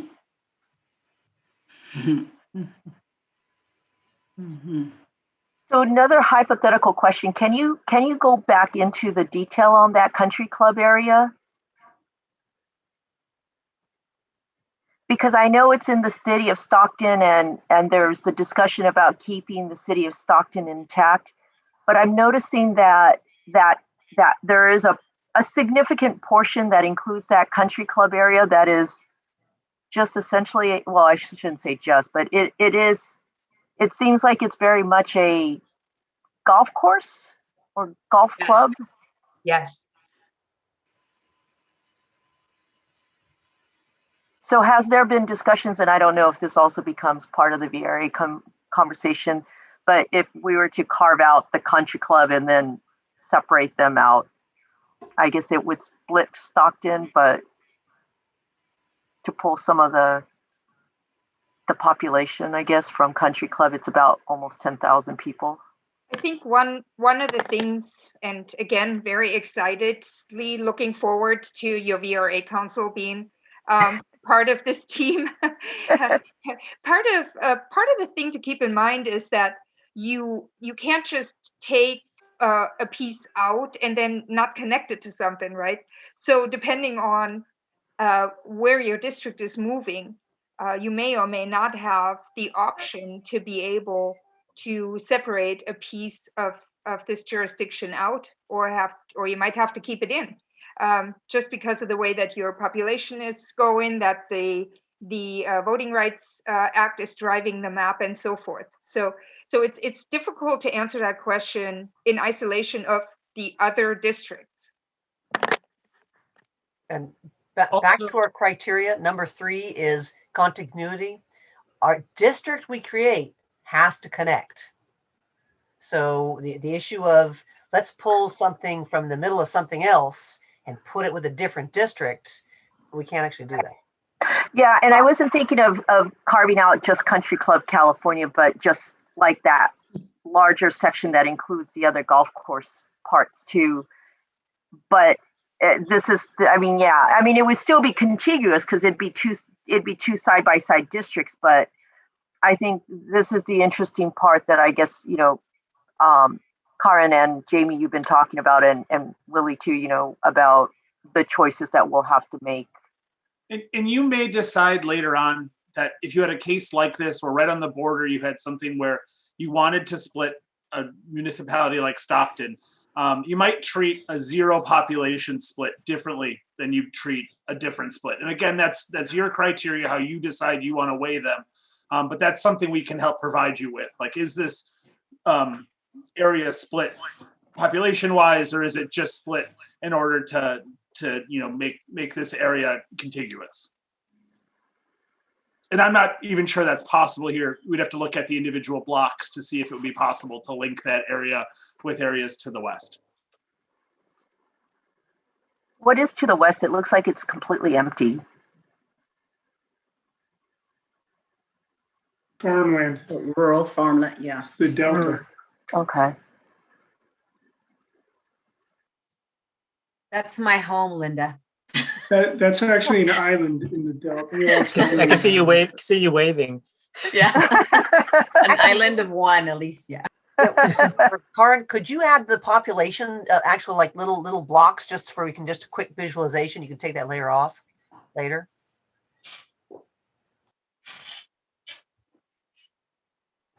I think Jamie's doing that. I'm not sure if she's muted. Jamie, if you are muted, we can't hear you if you're talking. Thank you, I'm muted, and I'm adding the population. Thanks for doing that. So just double checking, as we look at Stockton, all those areas in pink or red, those are not part of incorporated Stockton. Right, so the area that's sort of a darker green, and I'm going to take the census blocks off just because it's a little hectic. The part that's highlighted a darker green, that is the city of Stockton, according to the US Census Bureau 2014 definition. And yeah, at this moment, I can't say for sure that all of these other pockets are unincorporated areas or census designated places. But the green area is the city of Stockton. And I'm going to move over, put the census blocks with the labels back on. So we can see it's some pretty big, large in area blocks with relatively low population. Mm-hmm. And again, these numbers, I'll make them larger. So for the commissioners and also for everybody watching from home. These numbers represent the total population in every census block.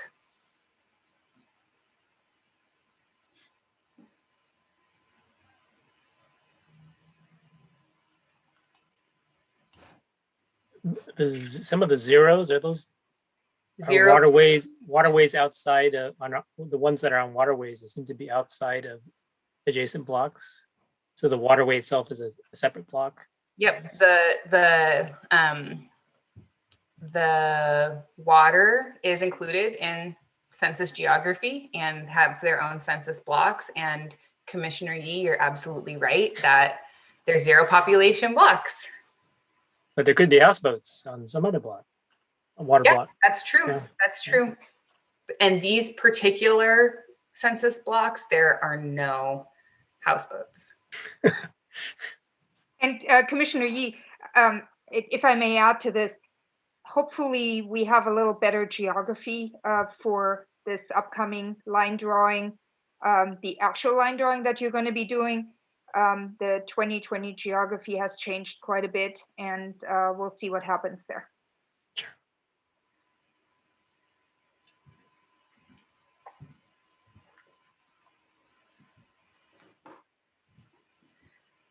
I'm gonna, oh, please go ahead. No, I was just gonna say, where are we in the process? I just got.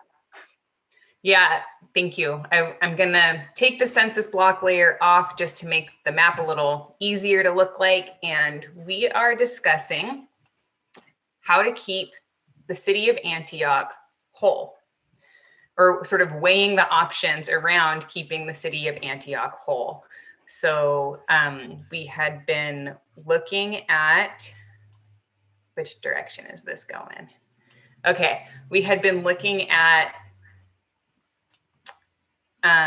unifying Antioch by pulling this western part of the city of Antioch into the green district, and then moving this COI, the 99 East fictitious COI, into the red district. And then sort of thinking about, okay, if we make that change, then what are our options with the red district to balance the population again between all the districts?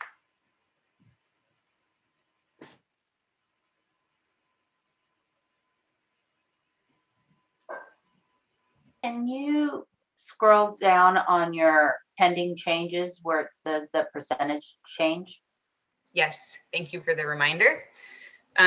If we made this change, which again is moving the fictitious 99 East COI into the red district, then the percent deviation of the red district would be 12.04%, and the percent deviation of the green district would be negative 17.16%. So now add Antioch back into the green. One moment, please.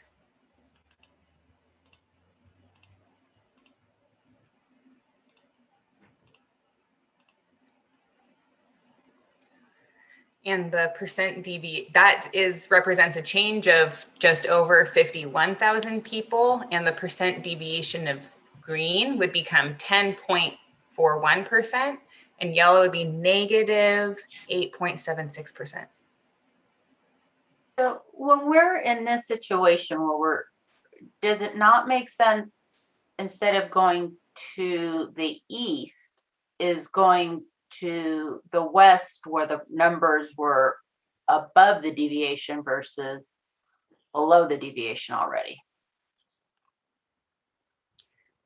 I would say that might be more of a question of sort of what do we want the general architecture of this visualization to look like?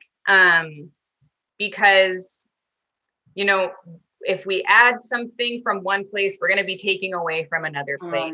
Yeah. Have to kind of move all the population around anyway. Right. And just generally speaking, you know, if you're moving population from yellow to green, then you're going to need to move population back from green to yellow in this case to fix it as simply as possible.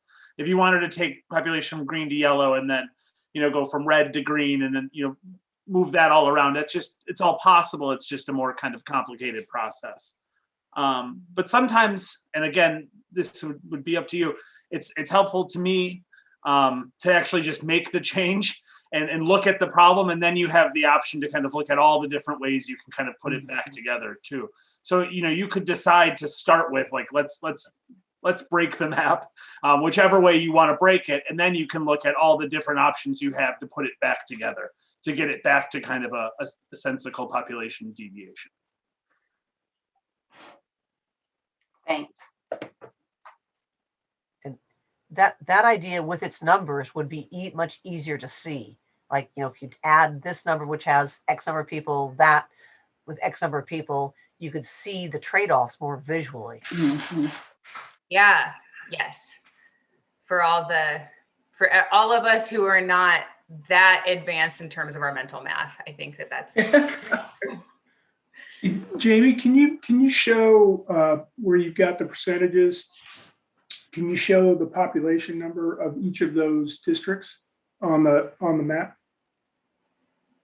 Yes. So you got red at minus 3.72, you got green at minus 141. Can you put the population numbers on there?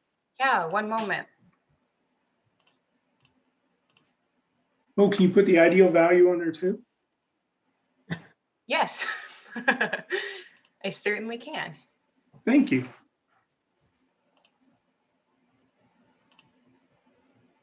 The data nerds coming out of Neil. Okay. So now we are looking at, in each of these district labels, the name of the district, the total population of each district as it is drawn. So this is not including any changes that we're talking about. It's as it's drawn right now. And then the third item in that list is the percent deviation of each district as it is drawn right now.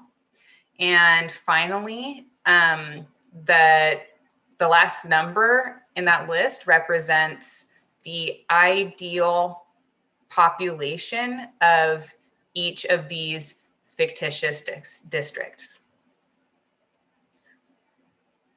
Okay.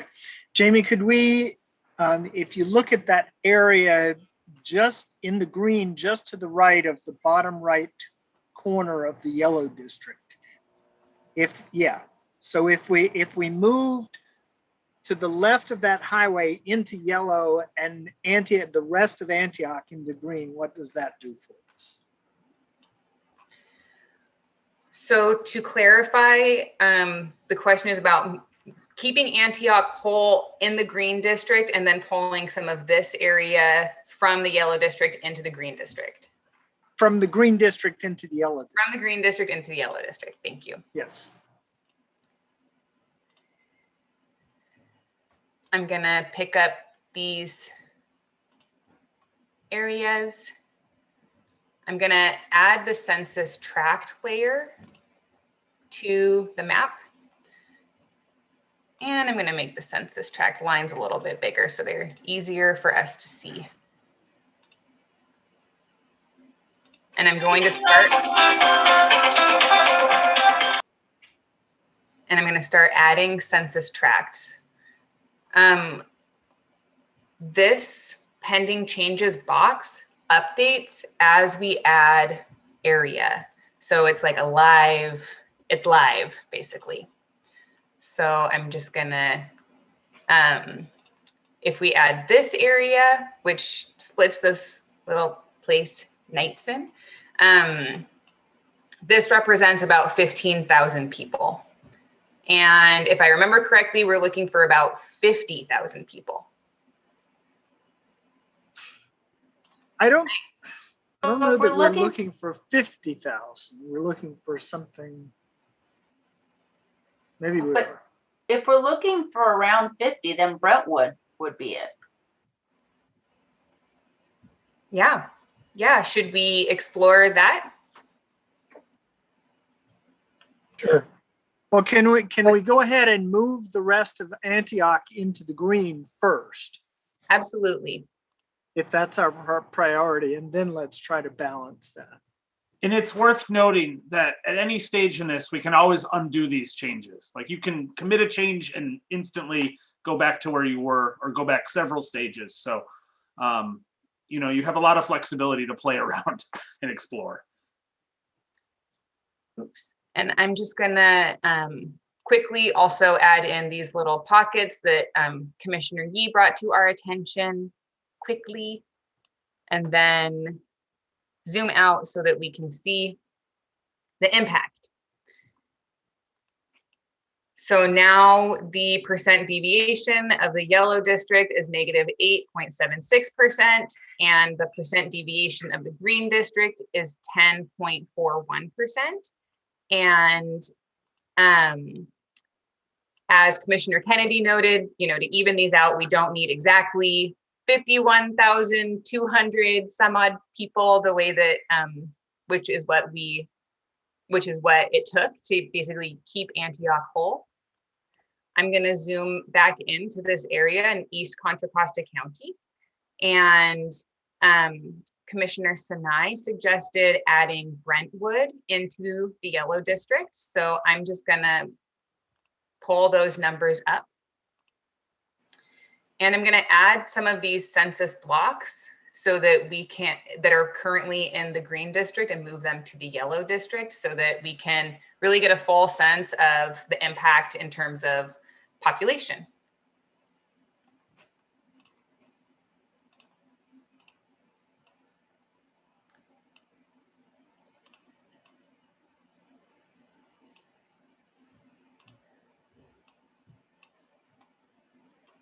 All right, so this change,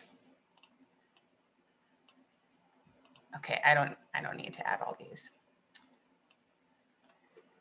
So this adding, oh wait, and this, okay, there we go. So moving this area that's highlighted in red from the green district into the yellow district would make the percent deviation of the yellow district 3.14%, and the percent deviation of the green district negative 1.49%.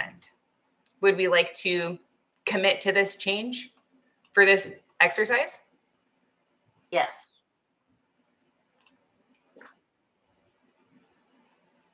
Great. I'm going to zoom out.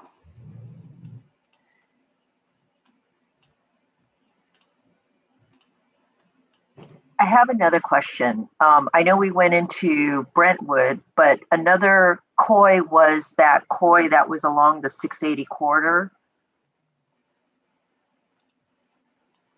Just for the sake of looking at it, was there any parts of that COI that could be added into the yellow district that's currently in blue, although it might just, oh no, it won't be enough.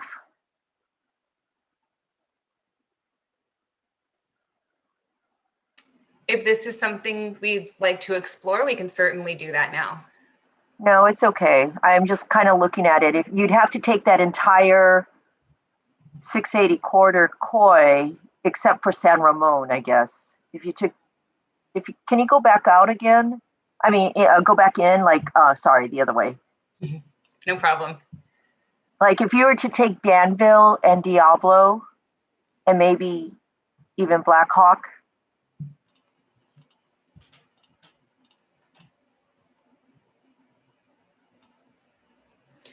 So this represents 52,551 people. It would okay. But without Brentwood, if you remove Brentwood. Correct. Sorry. Yeah, if we removed Brentwood, then we would have to figure out where from the blue district, where we would make up population from the yellow district to the blue district. So it'd sort of be a three-way rotation. But would it need to be? I mean, if you took from the blue and you added to the yellow, but you kept Brentwood in the green, would it even out the numbers still? If we kept Brentwood in the green, then the percent deviation of the green district would be high again. Oh, I see. Okay, yeah. Got it.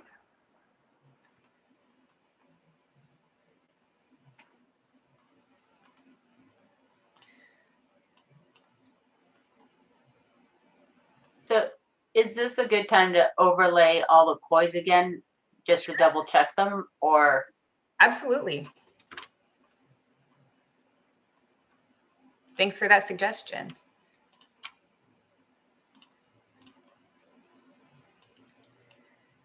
Okay. Here are all of our COIs again. Oh, you know what this is reminding me of is that this little itty bitty bit of the Carquinez Strait COI is split. So maybe we could add this little water block into the blue district. Sounds good. Okay.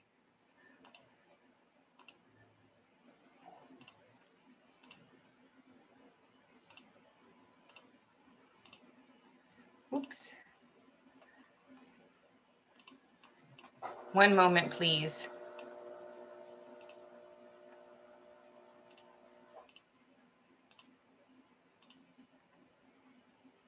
And I'm just going to verify that's a 0 population change.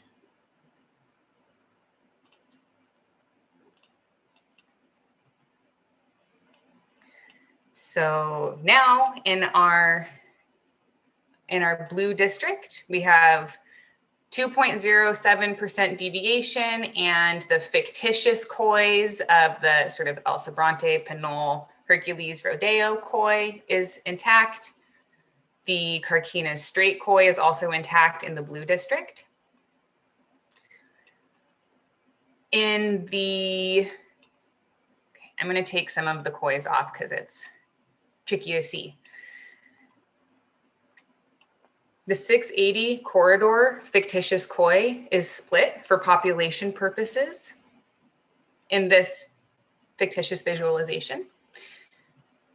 Our yellow district has 3.14% deviation and does include the Pleasant Hill Walnut Creek coy.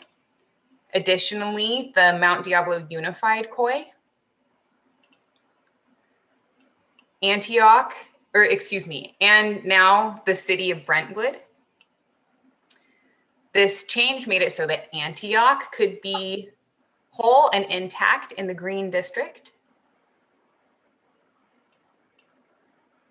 The green district currently has negative 1.49% deviation.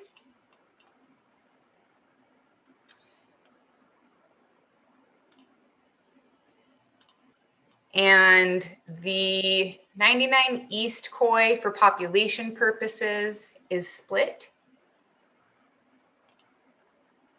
Our North San Joaquin cities coy, fictitious coy, is intact in the red district, which has a percent deviation of negative 3.72%. And the city of Stockton is whole in the red district, and those two coys, the Central Stockton coy and the Lincoln Village area, fictitious coys, are whole and intact in the red district as well. I'm going to take the coys off and just kind of zoom out.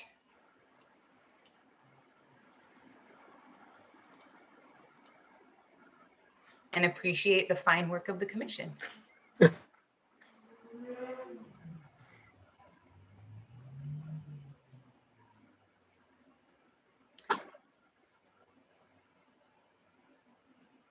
And this was how much percentage of the whole state population? I'm sorry, could you please repeat that? I was just thinking how much time it took us to do this, and it was just a small percentage of the whole state population. Right, yeah, and these are 4 low stakes districts, considering that they are completely fictitious and have nothing to do with the districts you'll be creating. You know, I think that this exercise is also a pretty good demonstration of why the visualizations or outlines can be really helpful for this process when we think about making every single decision, every single census block in public, as opposed to, you know, as line drawers receiving direction for creating these types of options that the commission can weigh and then make changes to in public.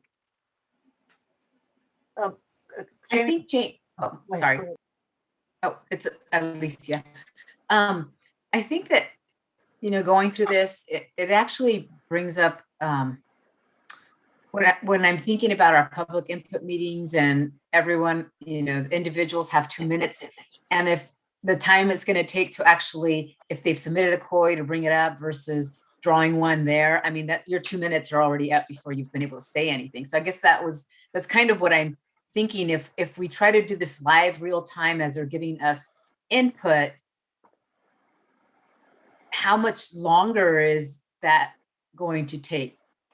If that makes sense. I mean, if we get 2 minutes per person, is that fair to No. that person that's trying to convey that information, but it's taking to navigate through everything. So that's what I'm just kind of dealing with.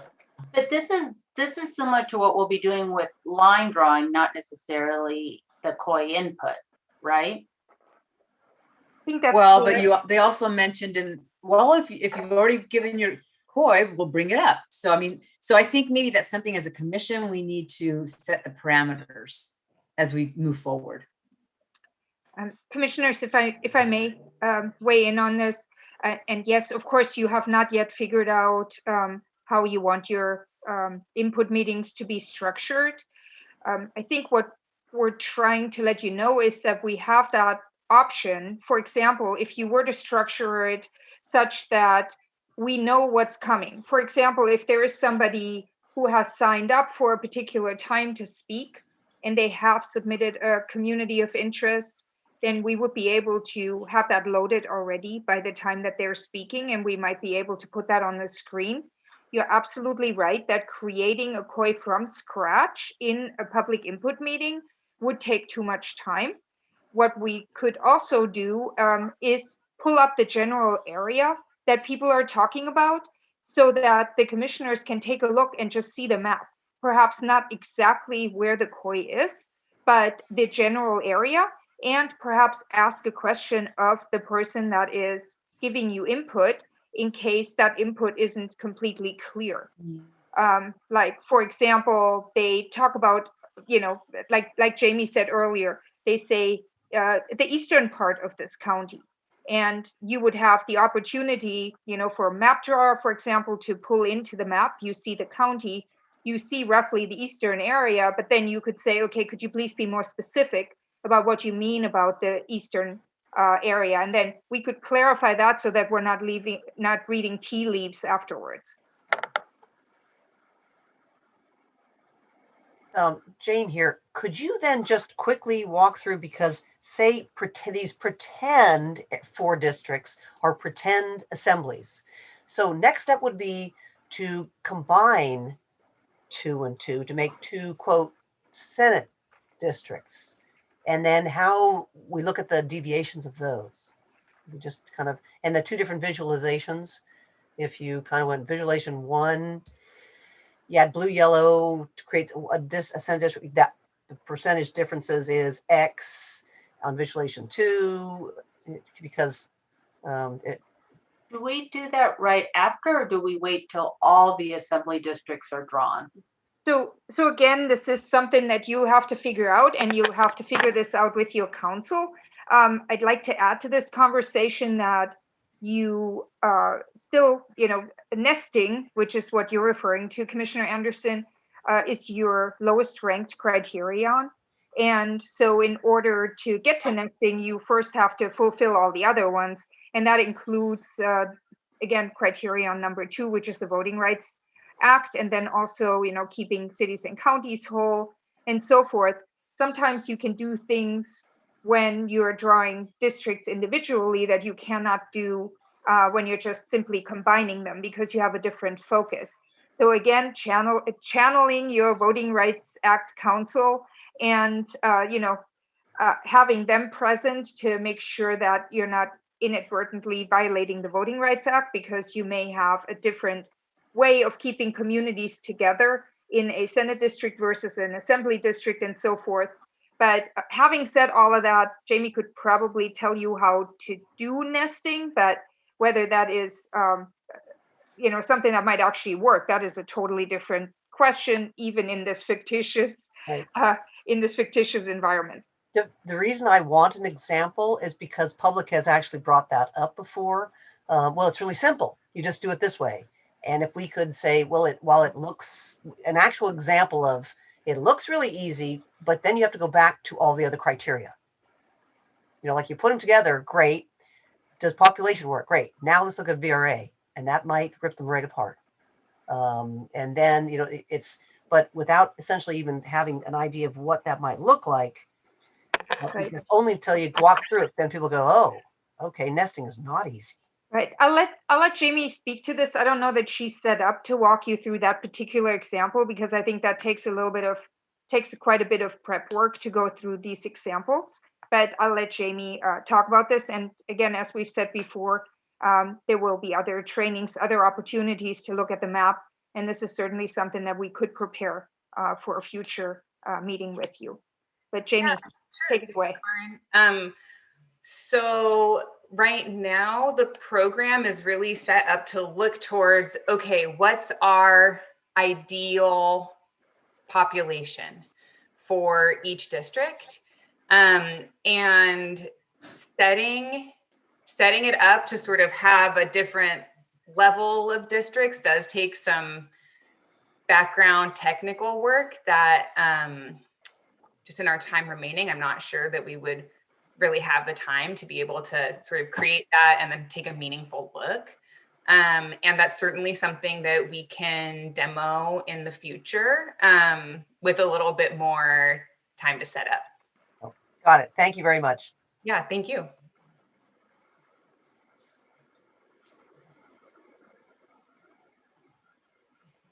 Any other questions? This is Patricia. I just wanted to address, Karen, you had mentioned that it would be great to get COIs for military communities. And we do have an article going in, and it's just in San Diego, but in the San Diego Veterans Journal, where we're asking for that. We'll be reaching out also to Blue Star Families, which works with military families, to try to get them engaged. That's great. Thanks for letting us know. You know, one of the things, Chair, one of the things that, and thank you for the exercise, this has been really, really eye-opening, very helpful to just be able to put, you know, some flesh on the bones here to get this figured out. But one of the things that occurred to me is that if we do not, and as we're not receiving COIs in certain areas, based on what we just did, right, it's easy to pull from certain areas to achieve for those that did speak out and give their testimony. So again, for any of the public that's watching, and I know for sure in spaces that I'm in, I'm going to continue to encourage people, if it matters at all, and it should, definitely submit COIs so that we will be able to be kind of driven by what Californians are telling us. And if we don't hear, we will assume that's an area that we can play with or pull from to build out other communities of interest. That's an awesome point, Commissioner Turner. And one of the big excited moments this week when San Diego County Commissioner and I did a presentation, they actually sent out, they asked for feedback afterwards, and what most of the public said was, wow, we didn't realize that we had such an important role in this. Mm-hmm. So our public sessions are helping in people understanding that piece. And I want to thank those who worked on the new slides, because those slides were really helpful to get people, we've gotten really positive feedback on those slides as well.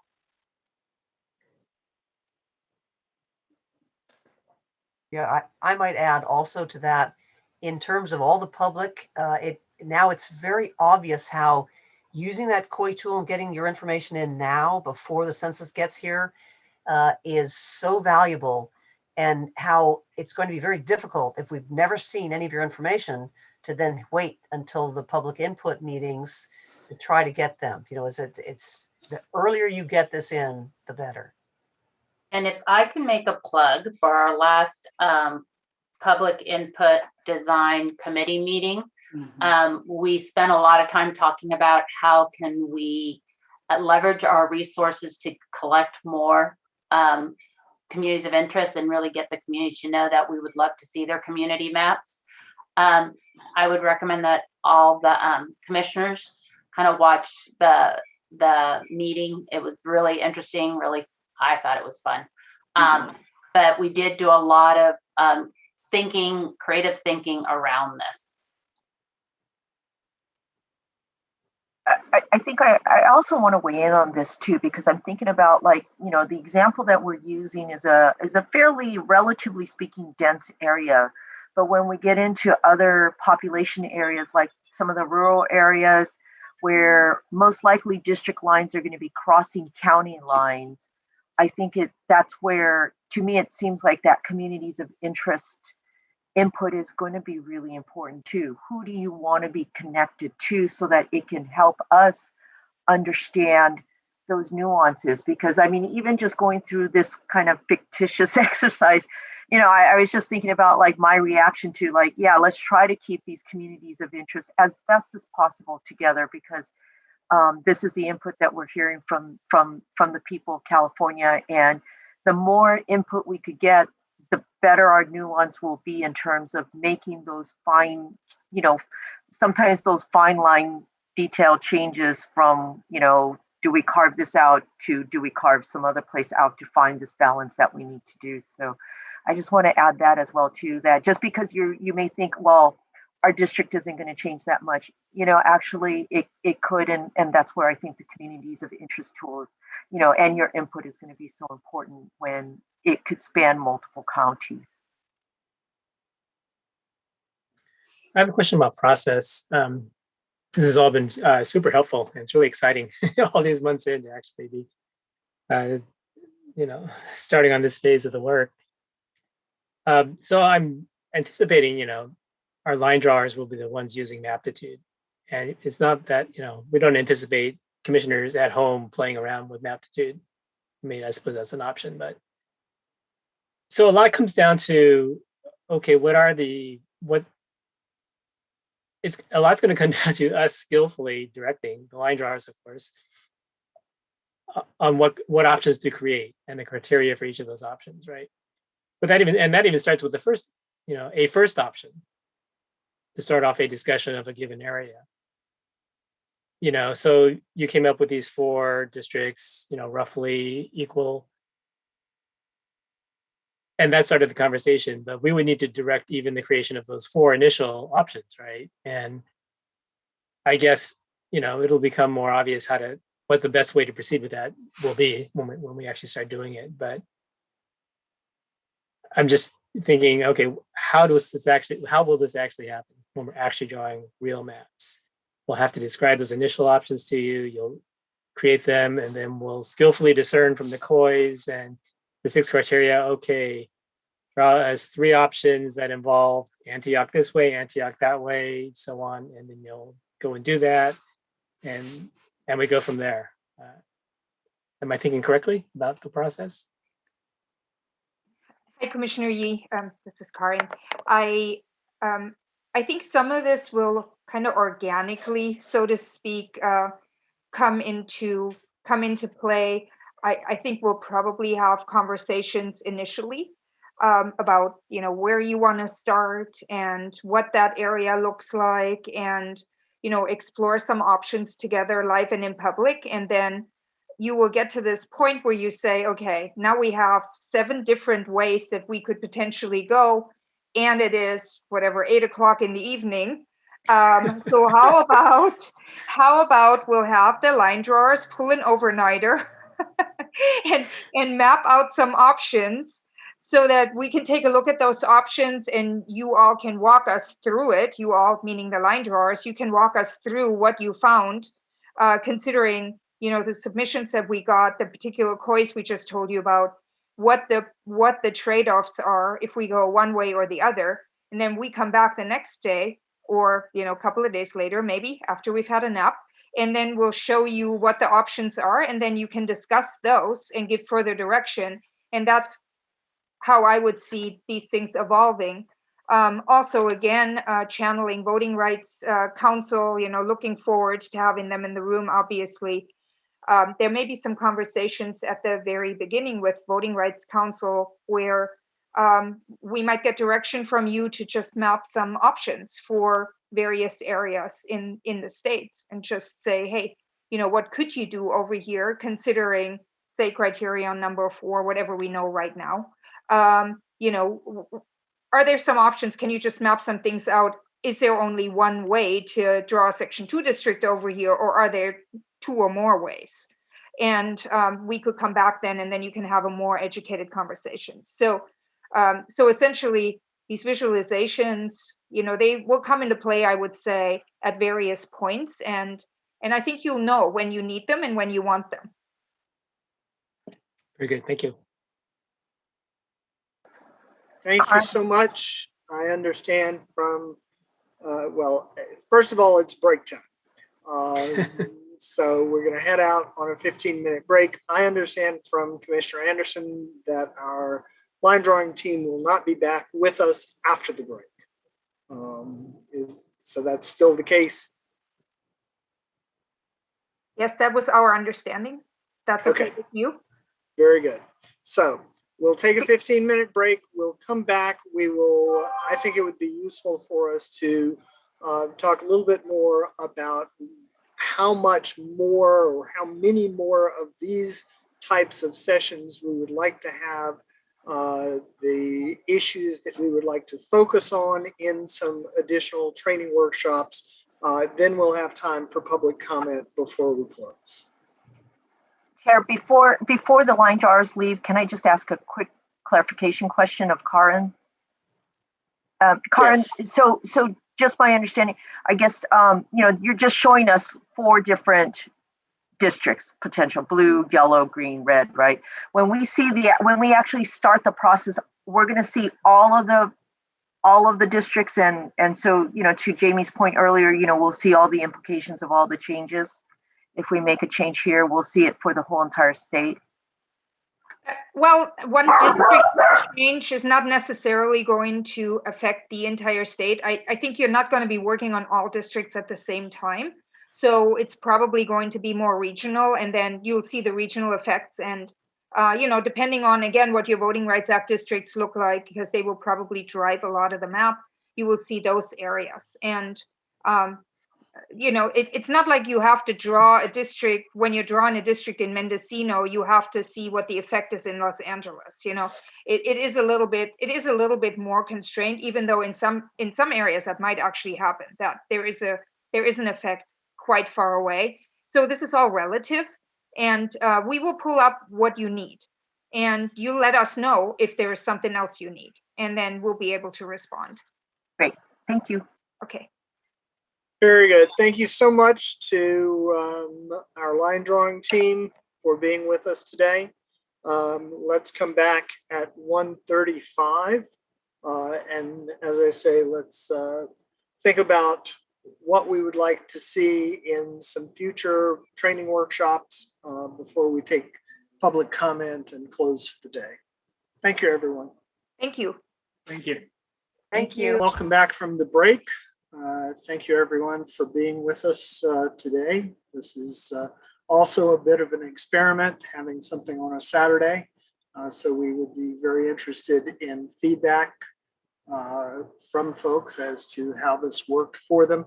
I wanted to open up a discussion right now among the commissioners just to get reactions to the workshop and your thoughts on how many of these you'd like to have, what other content you might like them to have. Do you want them shorter? Do you want them longer? So that the subcommittee can take all of this into account and work with our line drawing team.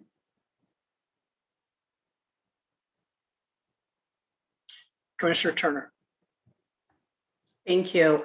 Yeah, I'd like to say I thoroughly enjoyed the workshop. I thought the timing was right on as far as length of time. The time passed extremely fast for me, and just perhaps it was the engaging material. So I appreciated just being able to see that, kind of doing the hands-on, getting an idea of what that could look like. So I'm grateful for that. And I would definitely like maybe a part B or another opportunity to try on a couple of other things, maybe. But even beyond that, I'm interested. I was thinking more, it might've been Commissioner Yee that was talking about procedure and process. I know that's something that we'll need to decide, but I'd like, and I'm wondering even if that can be done in a workshop mode, so that as we're thinking through process and how we're going to balance COI input, if we can get some pros and cons about how to think it through and be able to, so that we're not just saying, oh, I want to do it this way, that way, but we're actually getting some counsel on the implications of what's selected as a process or as a procedure. Right. Thank you. Commissioner Lamont. First, I want to echo Commissioner Turner's feedback. And then I also thoroughly enjoyed it. The questions that came up for me, I think, is an interim step that it revealed still needs to be worked out.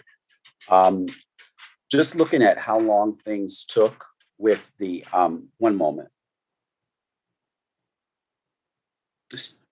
Just thinking of how long things took with using COI, even fictitious COI information, it brought up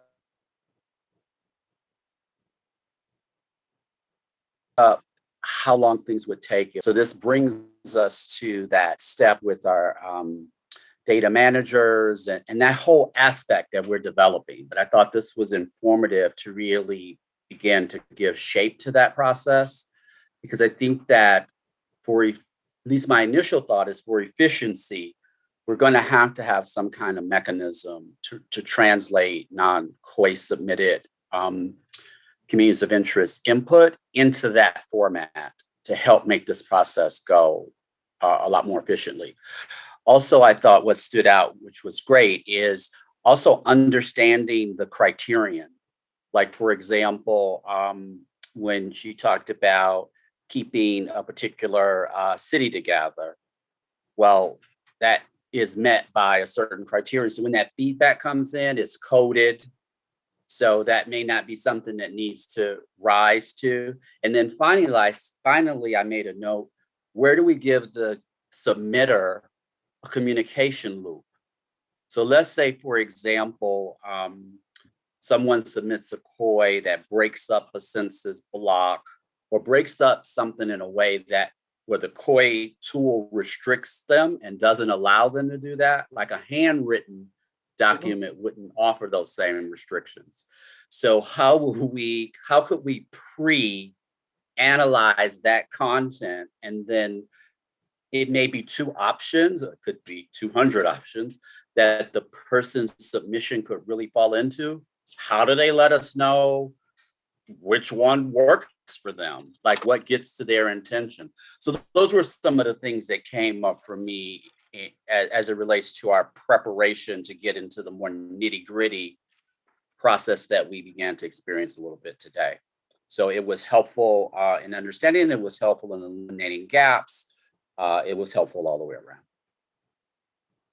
Yeah, and the materials development subcommittee is going to be meeting with communication staff on Monday to move our discussion on the paper communities of interest tool along. And you raise a very good point. I mean, if we need to get back to people for some clarification on things like that, we don't currently have a place on the paper communities of interest tool form for that.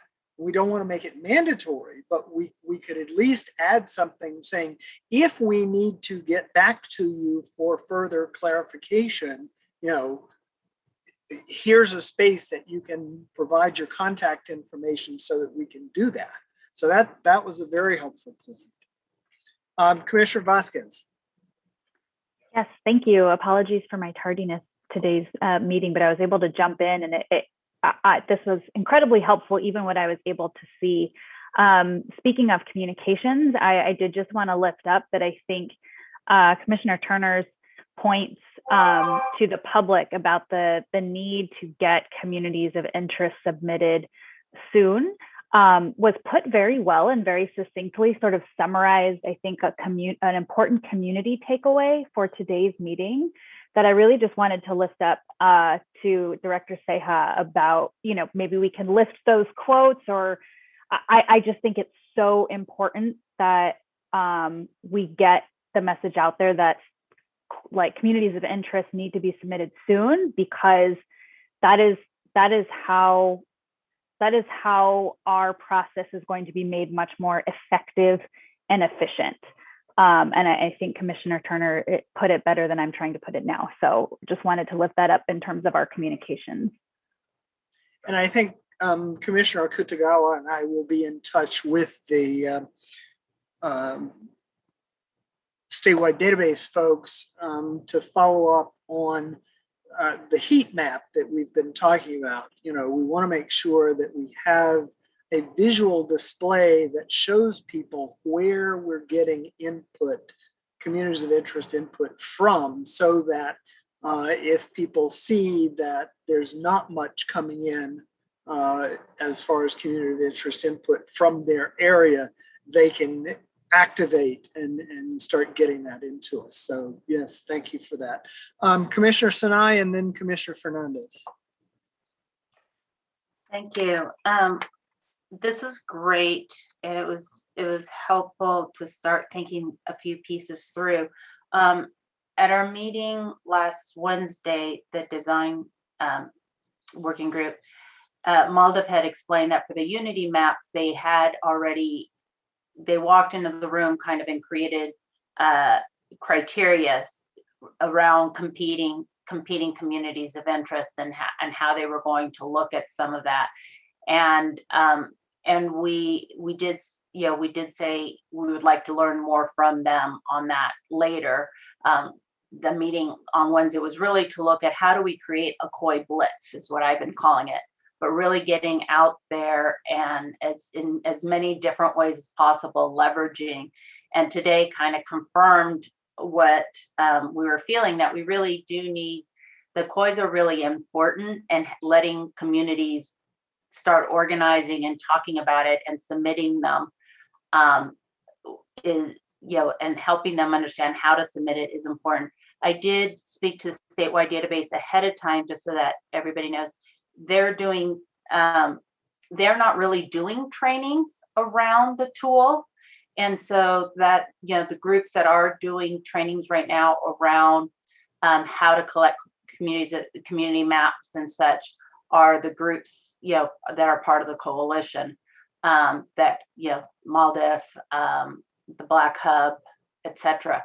So that's just something for us to think about, is as our grants programs isn't up and running, we need to take on more of the responsibility. So just like we were hoping the grants program would help local groups do the public education piece, and then the COI piece, we just need to keep constantly thinking of how do we take on that and what can we do. Right. I also want to go back to something that Commissioner Lamons said. It occurs to me that, today we were dealing with a half a dozen or so COIs. If we're dealing with 100 or 1,000, how do we color code that many and be able to see them stacked one on top of the other, with various bits outlying where they don't overlap 100%? But that's obviously something that, data management and USDR are going to need to work with Q2 and Haystack on, so that we're encouraging all of this support. We get all of this, or encouraging all this input. We get all of this input, and then are we able to see it and actually make use of it? So that's something that we definitely need to take into account. Okay, I have Commissioner Fernandez, Commissioner Okutagawa, and Commissioner Turner. Okay, thank you. Yes, I just wanted to echo that I did appreciate it. It wasn't, I don't want to say it was like, it wasn't something I wasn't expecting. I mean, I expected it to be that way, but I think it was very good to have it so that everybody else can see, as I mentioned earlier, and also Commissioner Lamons, as how time consuming it can be to make just a little change. And then, I mean, I really think we do need to think about how we're going to use this, either with public input, because I just don't see how we can use it and be effective and get the feedback in 2 minutes. I don't think it's fair to anyone at that point. I don't want to cut somebody off. And then two, I had assumed that every input that we received that we could have, if we had enough information, we would create a COI, I guess, basically for them. So when Jamie mentioned the cities that wanted to be, somebody submitted feedback, I mean, fictitious, right? Wanting certain cities to remain intact. I mean, in my opinion, that would be a COI, and that's something that we can clearly define. So I'm just hoping as Commissioner Turner mentioned, if we have another meeting to really kind of drill down on our criteria and what our parameters are going to be moving forward. I think a separate meeting is good for that versus our regular business meeting, because I can see that taking a little bit longer than a normal meeting would have. And then I think that was probably, oh, the other thing also is I would really like to see some sort of chart that shows how many COIs we've received. And maybe it's at every meeting that we have, we just kind of show we received this much, and you show the picture of the COIs that we've received in the different parts of the state, which would obviously be very helpful for us to then conduct maybe some other outreach efforts in those areas where you don't see the feedback. But other than that, thank you very much for organizing this. It was very helpful. Very good. Commissioner Kutiala. Yeah, I want to also add my thanks. This was very, very helpful, and I think it kind of brought together and made more real, all this that we've been talking about and that we've been presenting about. Actually being able to take part in that process, I think helped a lot in terms of really getting more of that kind of touch and feel. With that said, this is something that maybe I'd like to ask perhaps of Freddie and for the rest of the commission for your consideration too.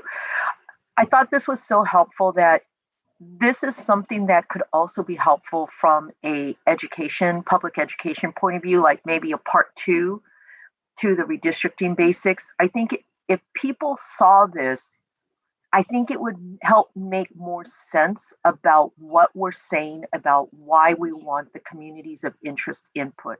Because I feel like right now it was a little abstract. Even for me, it was abstract, even though we've been talking about it. But in doing this, it really helped to drive home why it's important. And I think I don't know, Freddie, I don't know if it's possible to do like a short video based on what was presented today, just to drive that home even further.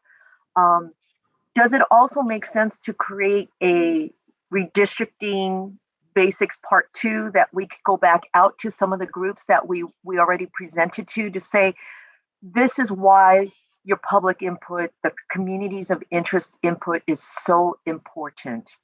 I could really see that this would probably be super helpful, and especially if we're asking people, start getting it in more, as soon as possible. I suspect that there's a lot of others like me probably are kind of like, okay, I hear you, but I don't exactly I can't put my finger on what you're exactly asking me to do. Mm-hmm. And today was really helpful for that. Yeah, so maybe it becomes intermediate redistricting. Okay, Freddie, are you answering directly? Yes. Okay. So we had talked about doing a part 2, going out and introducing the COI tool, or instructing folks on how to use the COI tool. Yeah, we can I can take some of the recording from today and see if our videographer can chop it up and do a short video on why it's so important to fill out those COIs, and then tie it back to it's part of the 6 things that we're looking at when we're drawing the lines. Perfect. Thank you. I have Commissioner Turner, Commissioner Sinai, Commissioner Toledo, and Commissioner Yee. So Commissioner Turner. Thank you. I have 3 things. When we were talking about the deviation differences, and I understood the line drawers to say that that's the plus or minus 10 is not necessarily set just yet. So I'm still curious to know how that gets set, who sets that. I guess if it's us or not, I wanted to hear more about that. And then even talking about education to help people participate, I'd love to see something in writing in one of our trainings that spells out for community what deviation differences does in the area. So when we're saying it's up to 10%, and so if you have a negative 9.83 deviation in your area, what could that literally mean as far as representation or how many people? So I think that would be a good point. Number 2, on the length of testimony, I want to follow up and also ensure that we're having conversation about the length. I do think that needs to be revisited in light of what we're learning from our partners and in this session, whether or not it's for COI or when we start actually hearing from groups that's presenting entire maps, district maps. And so we need to make that decision on what's going to be allowed. And then the third piece is on the submitting communities of interest for an entire city. And then the response being, because it's already one of the factors, the cities, that I got that, and that makes sense for me at least. But I'm wondering, or I guess my suggestion for consideration would be that when we received COI input or testimony that just simply said, keep a city whole, if we could some sort of way delineate that city line, darkened, thicker, different color, or something that indicates not necessarily the regular shading in, but we did get testimony about this city as compared to all of the other cities that maybe no one did comment on. Thanks, Chair. Thank you, Commissioner Turner. Commissioner Sinai? I had forgotten my second point when I spoke last time, so I apologize for coming back. Building on what we were talking about, I think it's kind of I keep going through, it's kind of a two-way street. One is what Commissioner Lamont said, we want to get that clarity as much as possible and make sure we're really hearing people. And then on the flip side, especially, on the flip side, we also want to be able to balance expectations, that there's these 5 criteria and there'll be other COIs. And so there will be competing community input.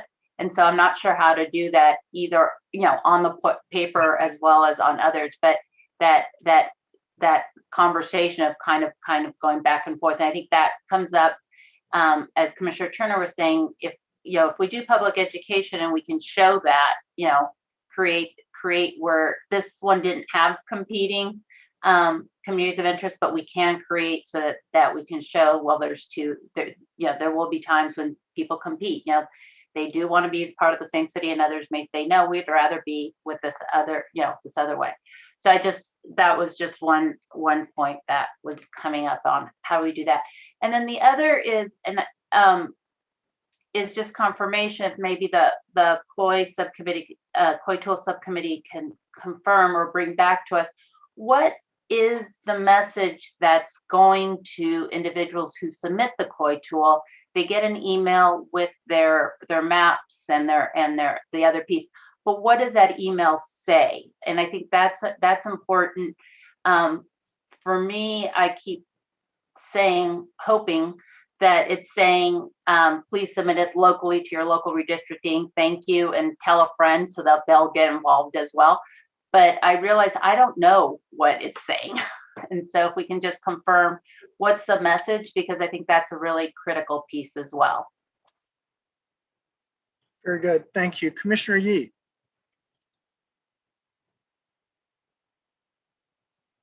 I just wanted to mention when VRA Council comes in, one of their first responsibilities is to pick up on VRA training. And I'm thinking maybe we should hook up with the line drawing team and do some kind of joint thing. That would be a dry run for some actual VRA considerations in action. Thank you. Commissioner Toledo, my apologies. I had checked you off early and then called on Commissioner Yee. So Commissioner Toledo. Oh, no worries. My comment was actually builds on Commissioner Yee's about potentially bringing on in our VRA council prior to contracting as part of their pro bono work, potentially to do some trainings and potentially help us on the strategic direction and strategic plan for VRA, because that will address some of these issues around deviations and other where to start with this line drawing process. These are all conversations we need to have as part of our strategic planning on how to address the VRA, how to address line drawing, and it is something that potentially can be done in a workshop type setting like this. Very good. Marion?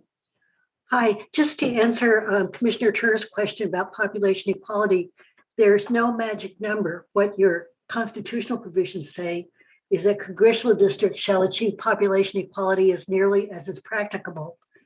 and the 3 other districts shall be reasonably equal population. Now, the only way you can find out what's acceptable and not acceptable is looking at court cases, and they'll tell you that 10% is too much or 4% is acceptable. And then it's up to the commission to decide within those ranges what they want to do. If they tell you that 5% deviation either way is acceptable, you could decide, well, you want to get down to 3% deviation where possible. So it's an art more than a science of what's as nearly equal as possible. Very good. Thank you. I wanted to say, first of all, in response to Commissioner Sinai, I believe it was, as far as a message going out to COI tool users, we have to remember that COI tool users fall into 2 groups: those who establish an account, meaning they provide an email address, and those who are using it anonymously. So those who are using it anonymously, there's little that we can do. I mean, when they get to the end of the process, I suppose there could be some sort of automated message, but we won't know who they are and how to get additional messages to them. Second of all, Karn made a very good point 1 or 2 meetings ago, which is, input is contextual. Communities of interest are contextual. My community of interest for state assembly may not be the same as my community of interest for U.S. House of Representatives. And yes, I would like, particularly for the 2030 Commission, I'd like there to be some more thought given to how to better integrate the COI tool into local redistricting efforts, but we still have to understand that communities of interest are contextual, and just because someone inputs it once doesn't mean that it's necessarily as valid for all of the different offices that redistricting is going on for. And finally, we had, I believe it was last week, we had a public comment, and I believe we've had others in the past, and we're likely to get others in the future saying, why can't you just leave my district alone? And so this, I think, is another of those things for Freddie to be thinking about. Is we need a good, straightforward explanation to people of why the odds are astronomically against any district being exactly the same as it was in the previous cycle. I mean, just all of the factors and so forth. But that does seem to be a message that we need to get out there. Commissioner Anderson.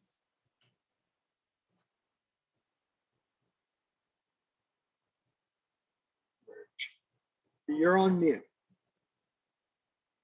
Thank you.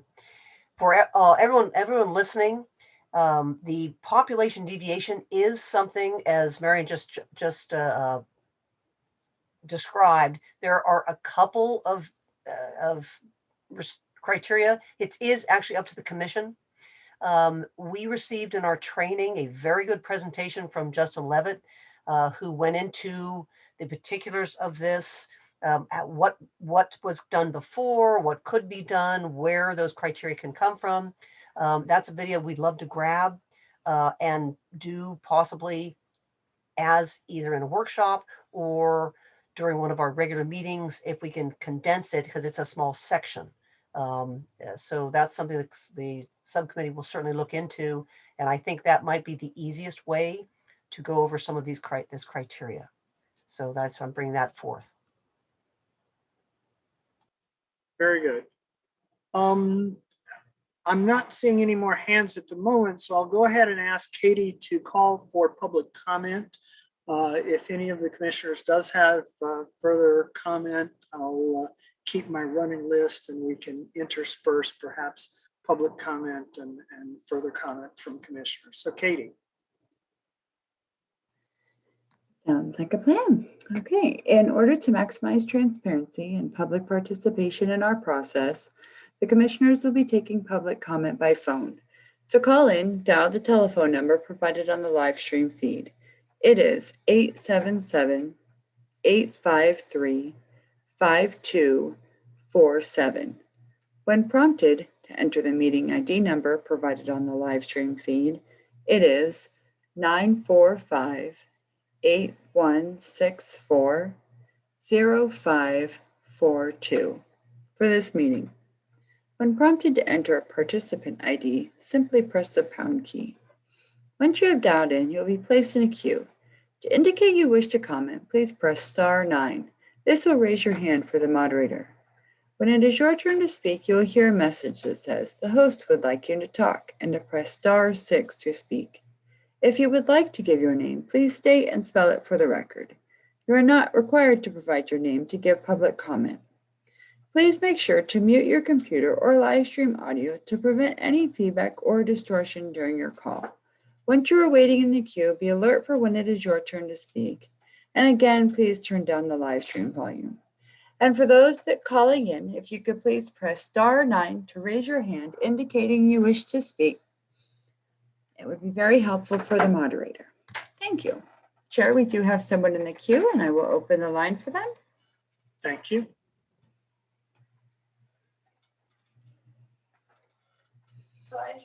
And the floor is yours. Hi, thank you for the opportunity to speak. My name is Sue Goldman, and I'm with the League of Women Voters in Fresno.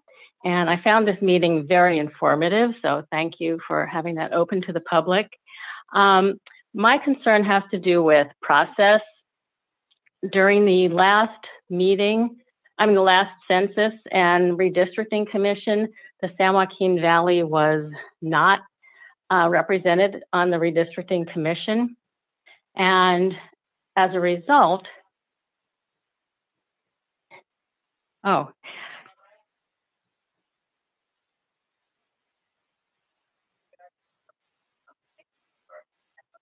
We're hearing you.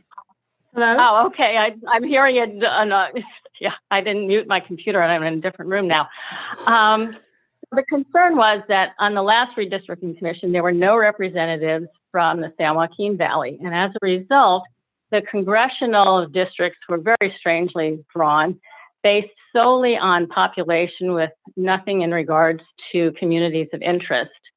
And this time, there's only one representative from the San Joaquin Valley, Commissioner Turner, and I've been very impressed when I've heard her speak, but she's representing a significantly large portion of the state, as well as a very varied portion of the state, from a large urban area like Fresno to very rural areas.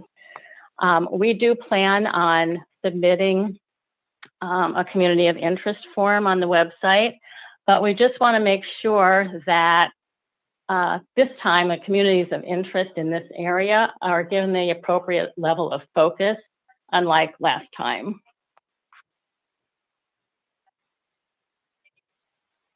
Thank you very much for the call. I think we have been very consistent in saying that we do want this kind of input. You've heard earlier today that we want as much of it as possible, as soon as possible, so that we can get it the attention it deserves. And we thank you for being with us today. And Commissioner Fornashari, did you have a response There as are well? two of us from the San Joaquin Valley. Very good. Okay. Thank you so much, Ms. Goldman. Katie, our next caller. Yes. I would also like to remind everyone in the queue, if you would like to make a comment, to press *9 to raise their hand. And the floor is yours. Hi, Commissioners. This is Deborah Howard again with this California Association, California Senior Advocates League. Sorry. I really want to thank you for this session. Like you, I have found it really informative. I have a couple of points. Jamie shared that perhaps information that is received through the COI tool we can call that can be digitalized, and that information that comes in otherwise isn't and could be called testimony.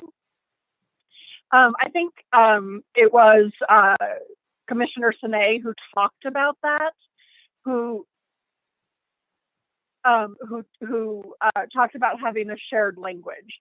And I think that as an outcome for today, if you were to adopt that or something similar to that, that would be a really helpful outcome. The other thing that I'm really intrigued with, and it's taking that COI testimony a step farther than what was achieved, I think, in 2011. And I hadn't thought about it until your wrap-up conversation about the takeaways from this, about how do you get back to people who submit that testimony, and also how do you seek clarification for that? And in your efforts that you have used for to make this as transparent a process as possible, to do so by kind of posting that query. Gosh, I don't really know, when you say you want the east part of Contra Costa County to be kept together, how do we do that? I think inviting that as a community conversation in the best practices of social media. So you're actually saying, we're not clear what this testimony means.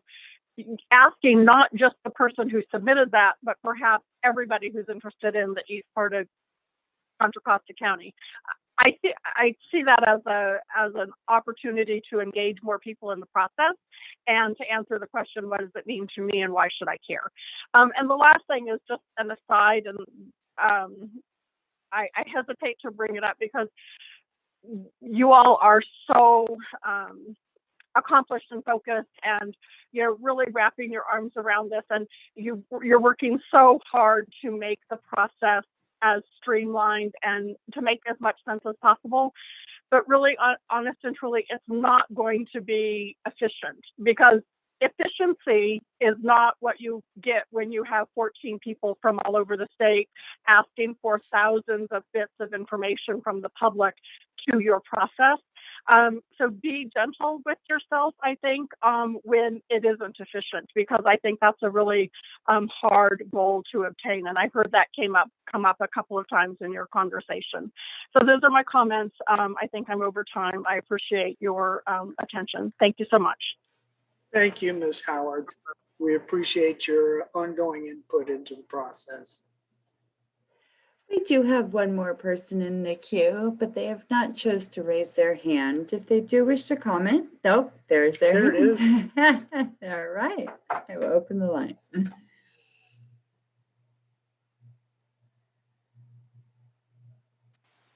And the floor is yours. Oh, good morning. Good afternoon, commissioners. This is Angelo Anchetta calling. It's been very interesting watching this session, and I'm glad to hear that many of you have been enjoying yourselves and having fun. You're going to be spending a lot of time, obviously, doing exactly this kind of work. I did want to comment on the questions that's come up around the population deviations, because that's one of several things that the Commission ultimately has to provide some interpretations to, and certainly inform the public about how they're interpreting various criteria. So I think it's worth trying to think through how you're going to calendar those discussions. And it's also very important that you have your VRA council on board, and certainly it'd be much better to have your general counsel in there too. Obviously, Marion can answer many of these questions as well, but you do want to have a full complement of your staff and consultants on board. So the population deviation question was one that was a little controversial, and it did evolve in different months back in 2011. So it's something to definitely get on your calendar and think through, along with some of the other interpretations of the criteria. Okay, thank you. Thank you, Commissioner Anchetta. And that was it, Chair. Very good. Any Commissioner Fornashari? Yeah, I just wanted to respond to Commissioner Sinai's question. about what you get back from the COI input. What you get back is you get an email with a PDF that shows a drawing of your COI and the text that you put in, the narrative. You also have the option. So I log in. So I don't know how it works if you don't log in. Then you get the option to download all of the information. So you get the PDF, you get the line drawing files, you get all that stuff. And then the email says, I'll just read it. Thank you for submitting the map and descriptions of your community to the California Citizens Redistricting Commission. You can stay up to date on the redistricting process by checking the commission's website. That needs to be updated. It's we.alliance.ca.gov. And then the next sentence, a copy of your community submission is attached in 3 formats: PDF, a shapefile, and an equivalency file. I only got the PDF. And then it says the shapefile and equivalency file can be used in mapping software. PDF is an easy way to print, which you sent to the commission or share it electronically or on social media to encourage your friends to participate in the process. Thanks again for your participation. So I guess I would suggest that I'll forward it to the COI tool team to take a look at, because we need to update what it says. Very good. Thank you.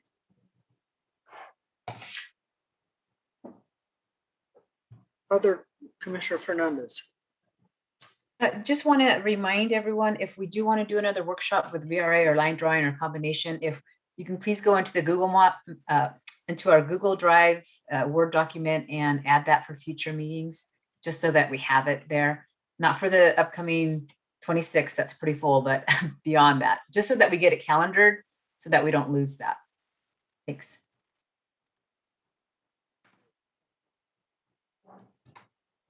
Very good. Anyone else? Okay. Well, thank you everyone for carving out this chunk of your Saturday to come together for a great workshop. We look forward to more. And I'm sorry, Commissioner Anderson. I do have one more. Thank you, everybody. A lot of these have been really, really wonderful. I've been trying to write down as many as I possibly can. Feel free to send to both Sarah and I any of your specifics, just in case that we might have misinterpreted anything, to make sure we can go over any of this with the line drawers and getting specifically ideas of more training, other clarification. Thank you very much. Very good. Thank you, everyone. Enjoy the rest of your weekend, and see everyone again soon.